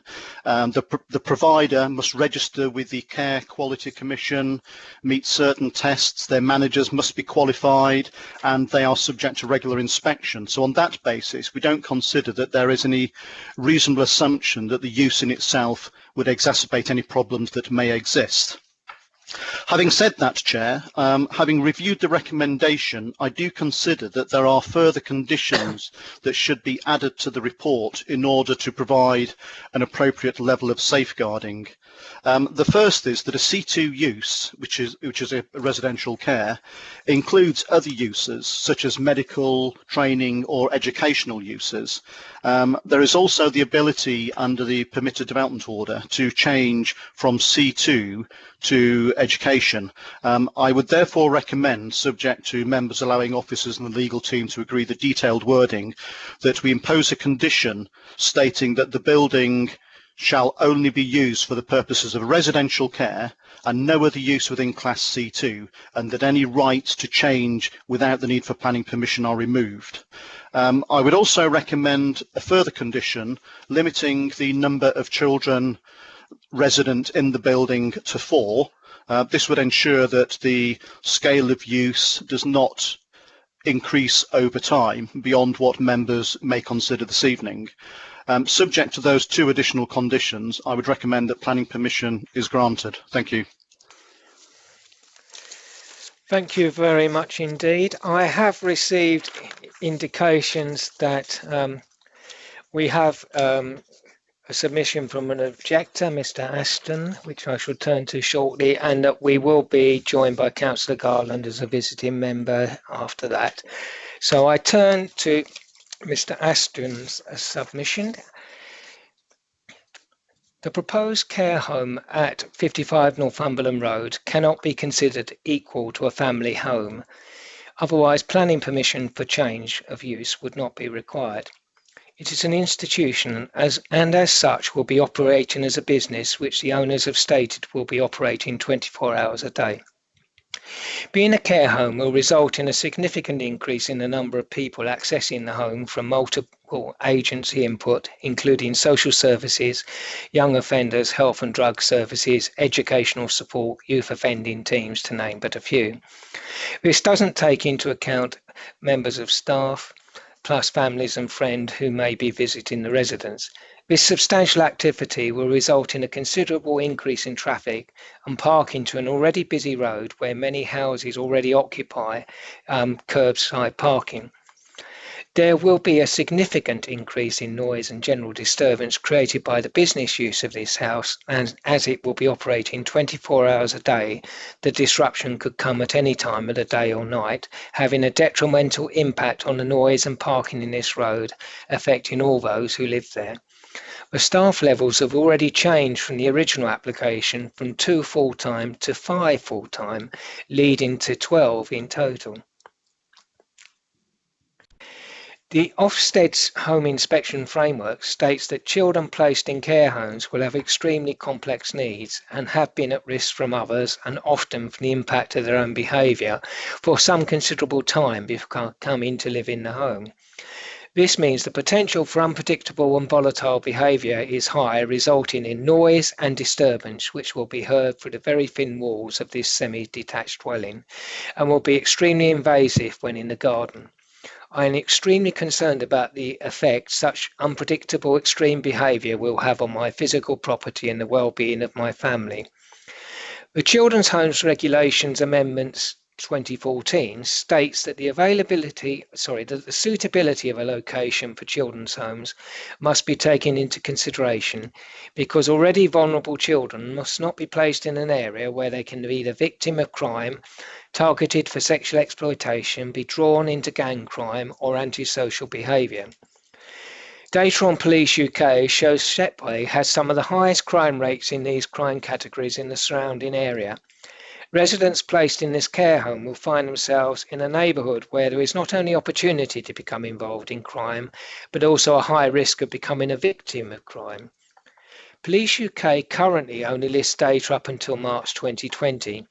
In recent weeks, the following serious crimes have also been committed: a knife attack, a raid directly opposite the proposed care home, a murder, a stabbing, and police raids on the same home on 3 consecutive days. In light of the evidence, those involved in this consideration have a duty of care not only towards the vulnerable potential residents of this care home, but also to the surrounding neighbourhood, and we ask you to strongly reject this planning application. I turn now to Councillor Garland. Councillor Garland. Thank you, Councillor English. Thank you, Chairman. This application was called in by Councillor Marion Ring, so I'm speaking on her behalf. So this application has been called in as local residents and ward members deem this to be an inappropriate change of use, both from the point of view of its intended purpose as a care home for 4 children 18 or under, and from the point of view of local residents. It is believed that the application should be refused for the following reasons. Firstly, the report states that there were no changes to the building itself and the internal structure. This is correct. It is a semi-detached house with 4 main bedrooms, and the house is intended for 4 occupants under the age of 18. And presumably a member of staff would therefore stay over. There is also only 1 bathroom and 1 toilet. So from the point of view of the occupants and the member of staff who clearly would be there 24 hours, this is less than ideal if it is to be a care home for 4 young children and adults. As the map shows, there are 4 bedrooms. It is intended for 4 young children 18 or under. Therefore, where would the member of staff be sleeping? Is she going to be, or he going to be sleeping in the office? And if it is in the office, as indicated on the map, then where will he or she hold meetings with other social care workers? So the actual layout of the property, it is deemed to be inappropriate for the purpose for which it is proposed to be intended. In addition, as it is a semi-detached house with thin walls, as I understand, and there is a potential noise issue for the adjoining residents. Whilst we cannot judge who may live or may not live in there, this clearly would create a noise disturbance. The report also states in front of you that the 2 members of staff, this is inaccurate as a management plan states there are to be 5 potentially, rising to 12 over time. Again, how on earth could that particular property accommodate 4 young adults or younger and up to a number of 5 members of staff, and where would the 1 sleep, as I made that point earlier? Irrespective of that, again, this will increase parking levels in the immediate area and cause potential disturbance for local residents, as well as regular noise issues, which I've already alluded to. Finally, the area itself, Northumberland Road, which is part of Shepway, is not appropriate for such a sensitive use. These children need to be in an area conducive to their needs. There are potentially vulnerable children to be cared for in this property, and as has already been alluded to by one of the residents, it is believed that Shepway is one of the wards in which there are higher than average levels of antisocial behaviour. So the question, and it is a question only, is that an appropriate place to begin a care home? In conclusion, the property itself is inappropriate for the use for which this application seeks to obtain, as the property itself is not conducive to the needs of the children and the staff, and the area in which the use is sought is not appropriate for the needs of vulnerable children in organised care, and the concerns of residents regarding disturbance and potential antisocial behaviour, which is their view, also demonstrate that this would not be an appropriate placement for a very small care home for vulnerable children. Thank you. Thank you, Councillor Garland. I don't see any indicators of speaking, so if people could indicate. Could I just ask you, Mr. Mackey, whilst anyone thinks about that, in your note to me earlier, you said that there was discussion about whether there should be an age cap, and the applicant accepted that. You didn't refer to that in your introductory remarks. Where are we with that? Forgive me, Chairman. Yes, a number of objectors raise concerns that were you to grant consent for a care home specifically for children, there would be no restriction on the nature of the residence changing. We discussed this matter with the applicant and they have confirmed that they would accept an age cap on the residents of 18 years of age. So in effect, the character of the use and the nature of the occupants would remain very similar over time, and that the nature of the people receiving care wouldn't fundamentally change. So the applicant has accepted that they would accept an additional condition with the age cap of 18, together with the limit of 4 occupants. Thank you. I do now have some councillors wishing to speak. Councillor Chapeltay, Councillor Eaves, Councillor Kimmentz, and Councillor Atkinson, in that order. So I start with Councillor Chapeltay, please. Okay, there are 2 particular points I wish to raise. The first is around sleeping arrangements. The report makes the point that if this were a family with 4 children, it wouldn't really change anything. That is, of course, true.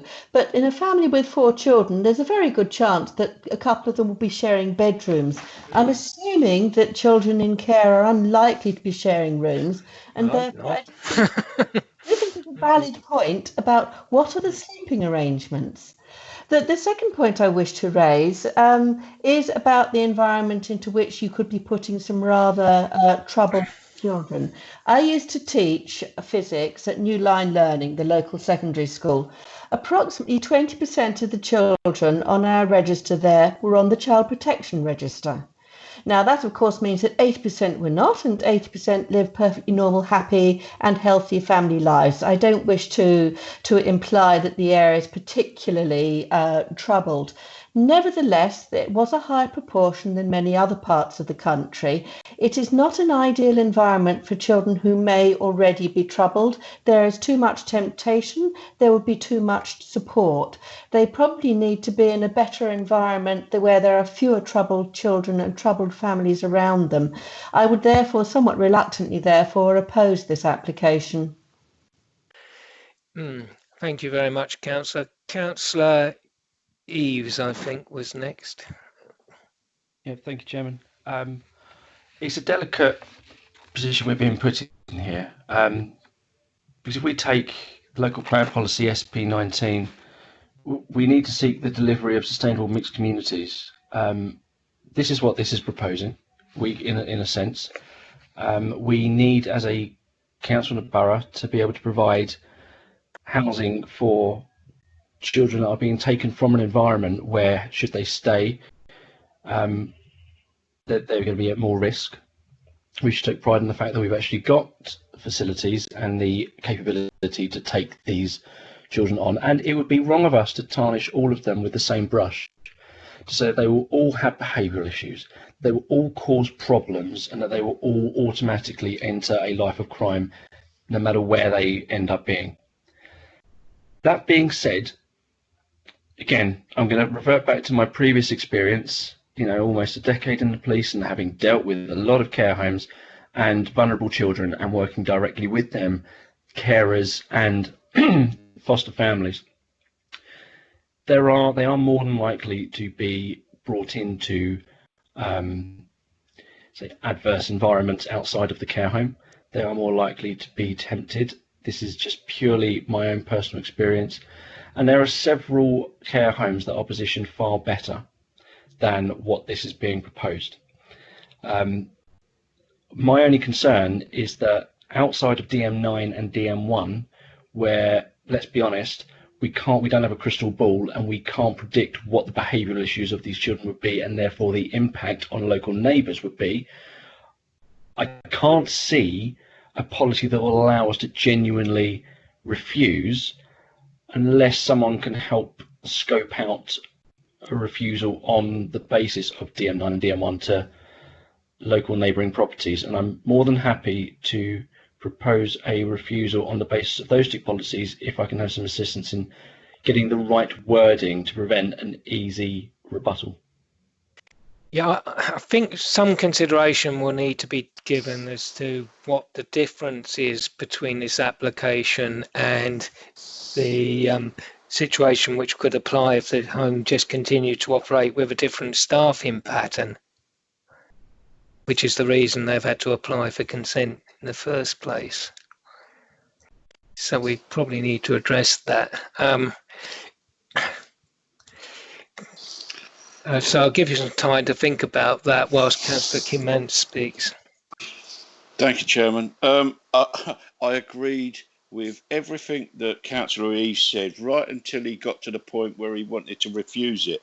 I agree with the type of people. We can't make assumptions on what type of children are going to be there. There's, you know, that they come from all walks of life. They're going to have very complex needs. I look at the positivity. One of the positives is within a 3-minute walking distance, there's a school.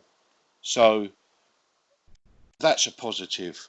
I looked at the staffing when you said that there's 5 staff now and the sleeping arrangements. If you work out the 5 staff over the course of 7 days, which is 168 hours, that breaks it down to each staff member only working 33.6 hours. So that's probably, with the handover, that's your 36-hour shift that a lot of people work. So I can't grasp where the problem is with the staffing levels, I'm afraid.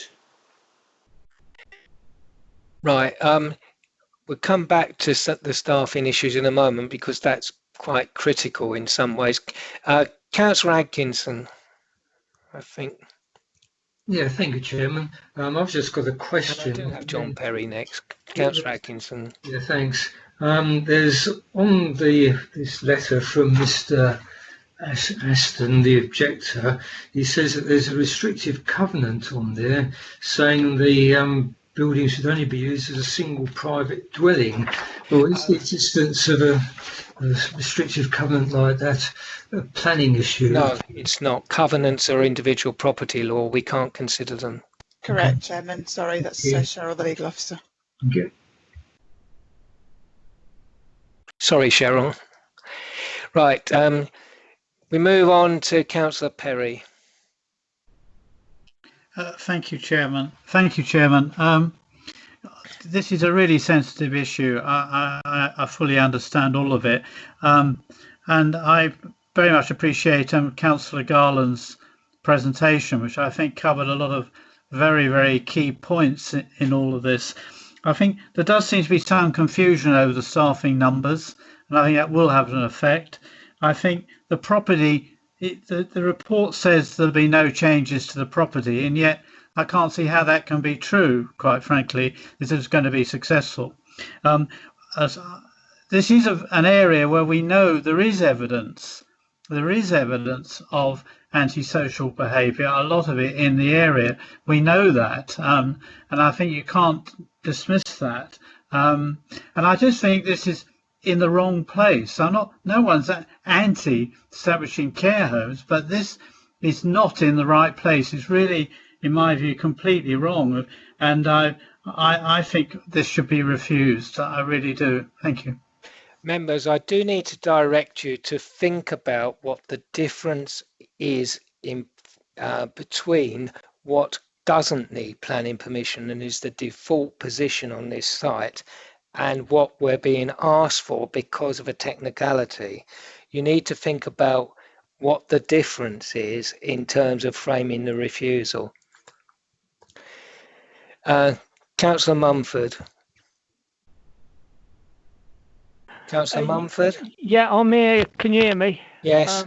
Yeah, I'm coming in more or less the same direction as you. I'd point out to members in the local plan currently we have a shortfall for C2, and there is an allowance for them to go into the open countryside in some cases where they're close to services, etc. So we are short of C2. I don't believe we are being asked to license this. I think what we're being asked to do is in planning terms. And so I'm listening to everyone, but what I want to hear is, I think all the points are valid, but we need to come back to our local plan or the NPPF and say, what are we going to turn this down on? And I'm looking at it. I'm not going to manage it on highways. Design, there is no planning issue there because they're not changing it. So if people are considering turning this down, I think they've got to look at residential amenity. And we're not being asked to license it. That's me finished. Thank you, Councillor. I'm going to try and speed through this reasonably quickly. Councillor Wilby. Councillor Wilby. Yep, thank you, Clive.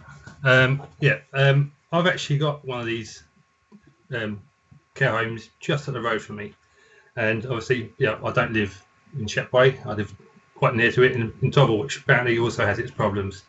However, you have to consider the places that these children may come from, where this may be, as we consider it, a rougher area. The area and the homes they've come from may be a lot worse, and these children need a place to go. They are the vulnerable people in society which we've been missing, and I can't see anything in planning regulation presented today that permits us to refuse this. So I would like to propose it with the comments on the papers. Could I just ask you to consider one possibility, whether there should be a noise condition? Yes, that's probably one good thing. I'd actually, because I will say a lot of these children don't go out because they are socially isolated. They game a lot sometimes, and obviously there's quite a loudness that goes with that as well. So I would say a noise condition would be applicable, and the age restriction that was mentioned. On that basis, I'll second the proposal. I will move on at this point. Councillor Eaves, I think you just wanted to come back, hopefully with something new. Yeah, no, I did just want to come back. It was just purely I wanted to come back directly after Councillor Cummins' comments. I just want to clarify the point that no one has been able to add to DM9 and DM1 as a point of refusal. We can't tarnish everyone with the same brush. It was sort of a bit of a point I was making in that we don't have anything to refuse. And I think what Councillor Wilby has put forward is actually, I'm in agreement with that, with the noise issue. Obviously, having that as an add-on, I think would be the only way forward. I think if we refuse this, I think that we'd be missing the point of what's being put forward. Thank you. I am assuming that the conditions, Councillor Wilby, I should have checked, that the conditions that Mr. Mackey referred to earlier, you were okay with? Yes, I'm okay with them. Thank you. So am I. Move finally to Councillor Spooner. Thank you, Mr. Chairman. I've listened very carefully to everything that's been said. Once again, backing up what you were saying earlier, we are a planning authority. We have to look at the planning merits of these cases, and I think we're getting a bit hung up on speculative sociological issues. But at the end of the day, we have to consider in planning and land use terms, is this an acceptable use for a children's care home for 4 children? And there's no reason to suspect that they won't be looked after admirably by the staff. They will be well behaved, and I think we have to accept that. And I very, very much support the recommendation to approve, and I in agreement with also the extra conditions that Austin Mackey recommended. I think they are both very important, but I'm happy to support the proposal. Thank you. Yes, in final conclusion, I would say that personally I feel that the extra conditions are actually an improvement, because if they simply left the staff in as it was, they could continue without those conditions. So on that basis, I think it's actually likely to work out better with the conditions than without them. Are officers clear of all the additional conditions that have been added? Committee clerk, could Austin just confirm that there's 2 or 3 extra conditions? Yes. They were circulated earlier. This was preventing the change of use to any other usage within Class D. C2, Clive. Yep, C. Yeah, sorry, yeah. Remove any permitted development rights to change to educational uses. Yes. Add in an age cap to 18 or below. And a cap on 4 residents, plus your additional condition relating to noise. Now, I assume no planning authority has ever successfully enforced against the noise of a child. So are you asking for noise insulation on the party wall between this and the Councillor semis? Garland Yes. quite rightly pointed out the thinness of the walls here, and I think that is an issue we can address. Indeed, and I think there are valid grounds on the basis of the more intense use of this property versus a dwelling. So yes, that would be a sound condition. Thank you very much. On that basis, then I move to the vote. If the facilitator could take the vote in alphabetical order, please. Thank you, Chairman. Councillor Atkinson? 4. Councillor Brindle? You may need to return. Can you hear me? Yes, we can. Oh, 4. Councillor Chapel-Tay? Abstain. Councillor English? 4. Councillor Eaves? 4. Councillor Kimmins? 4. Councillor Mumford? 4. Councillor Parfitt-Reed? 4. Councillor Perry? Abstain. Councillor Spooner? 4. Councillor Vizard? 4. And Councillor Wilby? 4. Thank you very much. Can I ask the Democratic Services Officer for the tally, please? Thank you, Chairman. That's 10 in favour and 2 abstentions. Thank you very much. That amended recommendation is passed. Our next application does not have any speakers on it, which is item 17, land south of Forster Lane. Have members read the report and any urgent updates? Yep. Do members wish to make any comments on this application? No. Because normally we would proceed to a vote if members do not. No, no need. No. In that case, I would formally propose the recommendation on the papers. And Clive, I would like to speak. Oh, okay. You just got in time, Paul. In that case, we'll have to introduce the report. Oh, God. I hope it's... Councillor, Mr. Mackey, are you doing this one? I am indeed, Chair, and I will be as brief as usual. There are 2 planning applications before members to discharge 2 separate conditions. The first, landscaping, and the second, children's play. Planning permission was granted in 2018 with reserved matters in 2019. Members requested that all details come back to them, so there have been no objections to this application from residents or members or statutory consultees. The proposals for landscaping, go back to this site, just to quickly emphasise that the existing boundary planting on the frontage and the side of the site will be retained and strengthened. The main entrance into the site will become a tree-lined avenue, and you will have seen from the urgent update that the applicant has amended the species from ornamental to native. The main area of open space lies to the eastern side of the site. In the northern area, there is an emphasis upon biodiversity, so we have new ecological planting, wetland habitat. In the central area of the site, we have the location for the area of play space. It is well away from the site boundaries. It is close enough to be supervised by the homes but not cause a nuisance, and relates very well to the surrounding amenity area. The play area is designed for children from toddlers up to youth age. Towards the southern part of the site, the open space again focuses on ecological benefits, so it's predominantly woodland planting and wildflower grassland, with defined routes through the site to reduce the risk of conflict between leisure and biodiversity uses. The equipment for the play area is good quality, and as I suggested, will provide for the needs of young toddlers and sort of kids up to circa 11 years of age. And because there are SUDs near to the site, the play space is fenced and notably includes reasonable space for adults to sort of sit in the space with their children. There's an area here for seating, picnics and benches. No issues at all with the proposals. It's a high quality landscaping scheme and we recommend it for approval. Thank you very much. Councillor Wilby, I look forward to this. Councillor Wilby? Yeah, no, it's, to be honest, Clive, I've not received, my point is I've not received the urgent update, so I've been going through that plan. Right. And obviously the ornamental stuff.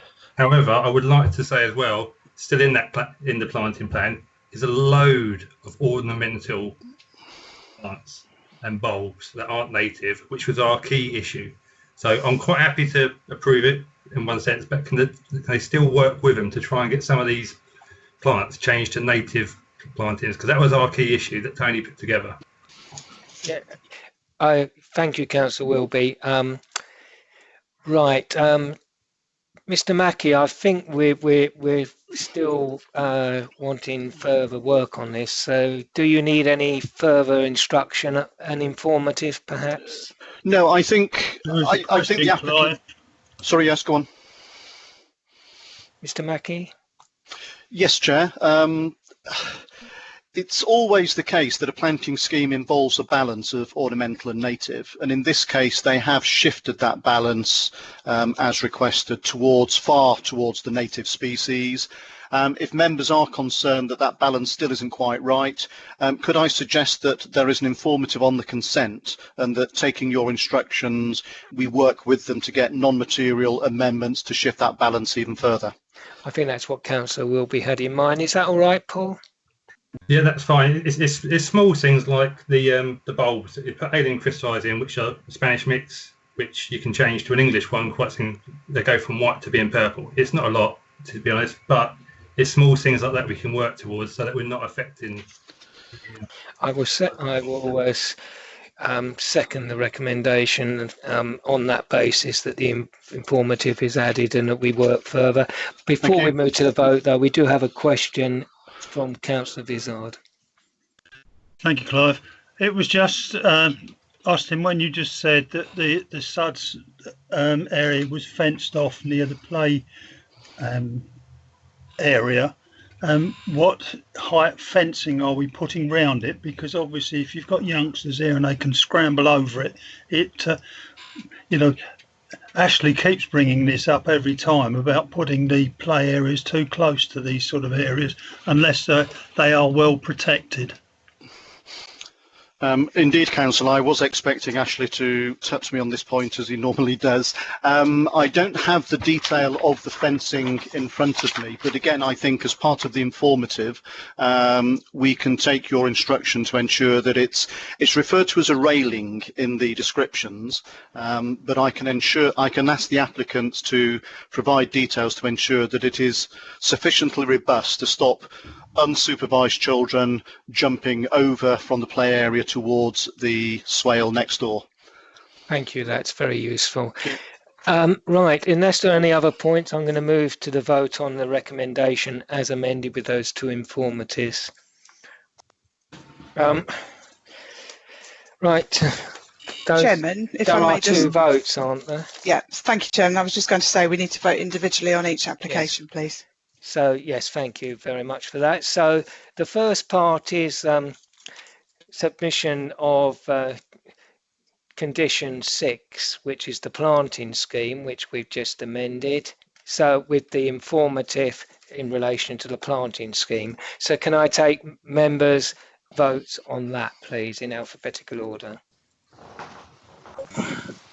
Thank you, Chairman. Councillor Atkinson. Oh yeah, just before I vote, Debbie's asking, was there an urgent update? I didn't see one. Apologies, Chair. It was a very brief urban update that actually I think anticipated Councillor Wilby's questions in that it clarified a shift from ornamental to native planting.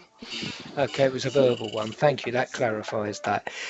If we can take the vote on the first vote, which is on the planting scheme, in alphabetical order.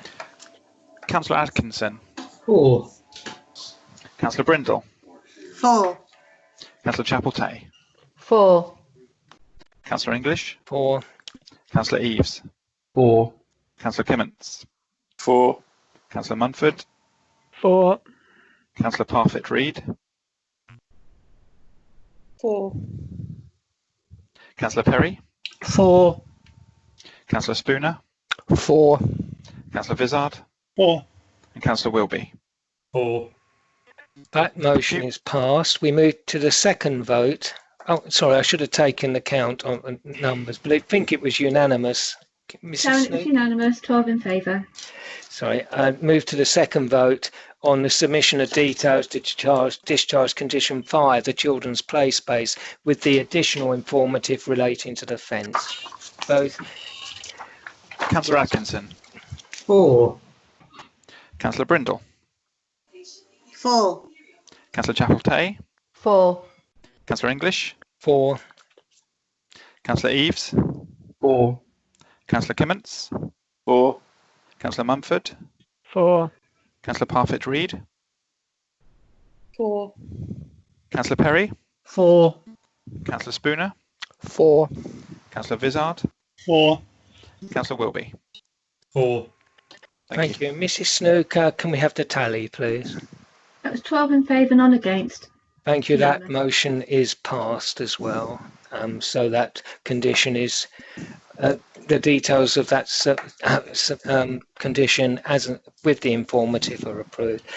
Right, our final item on the agenda this evening is item 18, the appeals report. Mr. Bailey, do you have anything to add for this report? Hello, I've lost Mr. Bailey. He's gone outside, Clive, for the people to clapping. Caught him off guard, eh? We can faintly hear you, James, but you sound very far away. Oh, sorry, no, I am here. Sorry, my microphone was just pushed to the top of my head. Sorry, can you hear me now? Yes, Mr. Bailey, did you have anything you wish to provide as by way of an update on report on appeals, please? No, Mr. Chairman, apart from mentioning that, again, our appeal success remains pretty good moving forward. Obviously, we do have some of the struggles still with defending our cases on our G&T applications, but overall, you will see from the list that generally we've been still quite successful. I would just point out item 7 on that appeal list, which the land at junction of Newcut Road and Bearsted Road. I know Austin was involved with Adam, which that was a good decision in terms of moving forward, but I've got nothing further to add on those, but happy to take any questions from members. Just one observation at the start, that this is a continuation of good work done by officers and long may it continue, and that our problems with G&T are not entirely the fault of planning, but probably rest elsewhere in the council. I think we have a message coming in from Councillor Brindle, so I'll just see if that's a question. Councillor Brindle, are you wanting to ask a question? No, I was just going to agree that the refused dismissal of item 7 was really, really good. Excellent. Thank you very much, Councillor. It's always good to hear.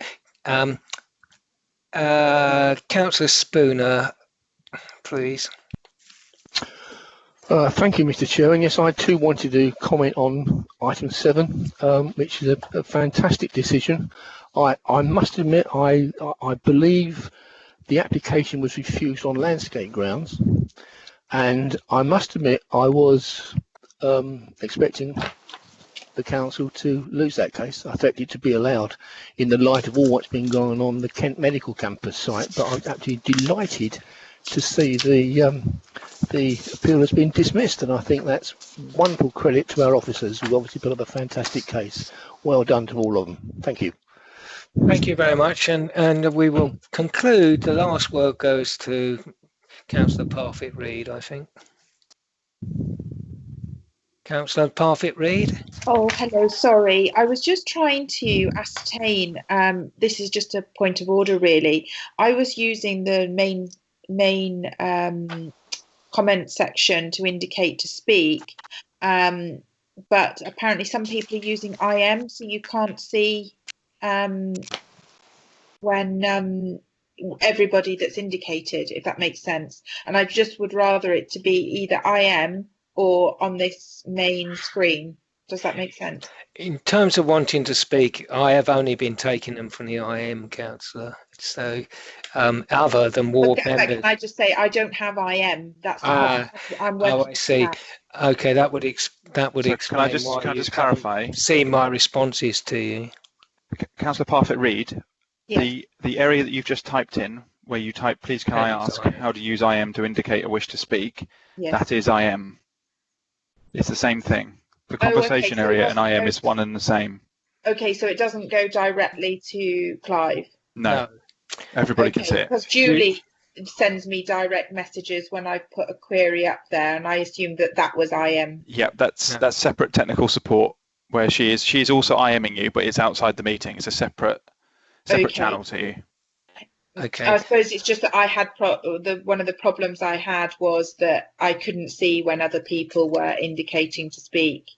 Because Clive was coming up and going, Robert, and I was thinking, but they're not on the IM. So, as far as I can see, the only people I've called that weren't on the IM were ward members, which have occasionally I've called first without them indicating because they were with a ward member. If you see what I'm. Yeah, that might be what it was then. It's just I was getting confused and thinking, where are these people indicating? So that clears that up for me then. Okay, thank you very much. Well, councillors, colleagues, ladies and gentlemen of the council staff, thank you very much for your participation in this historic meeting. And I wish you a good evening. Oh, sorry, Councillor Austin is typing a message. Let's see what he. Apologies, Clive. My computer crashed just as you went to the play space recommendation. Hopefully, I didn't miss anything important. No, we did the separate votes on the two conditions, and with the additions of both the informatives on the separate vote. Thank you. I mean, if you haven't already, I was just going to say that we should extend our huge thanks to colleagues in IT and Democratic Services for getting this set up and getting us through the meeting. It's been a huge leap of faith going virtual, and I think it's gone extremely well. Thank you, Austin. And from the legal angle, I would like to do, you've actually stolen my thunder. I was going to say the same thing. Huge congratulations to Ryan and his team. I think it's been a big amount of effort on their part. Thank you to the IT support, and thank you to all the councillors as well, who I think have embraced the Skype technology that they might not have had before. Thank you very much indeed, everyone. And let's hope we can continue the good work with a somewhat more challenging meeting next week. Thank you, Clive. Thank you did very well, everybody. Thank you, everybody. Cheers, Clive. Good night, Good night. members. Good night. Good night, everyone.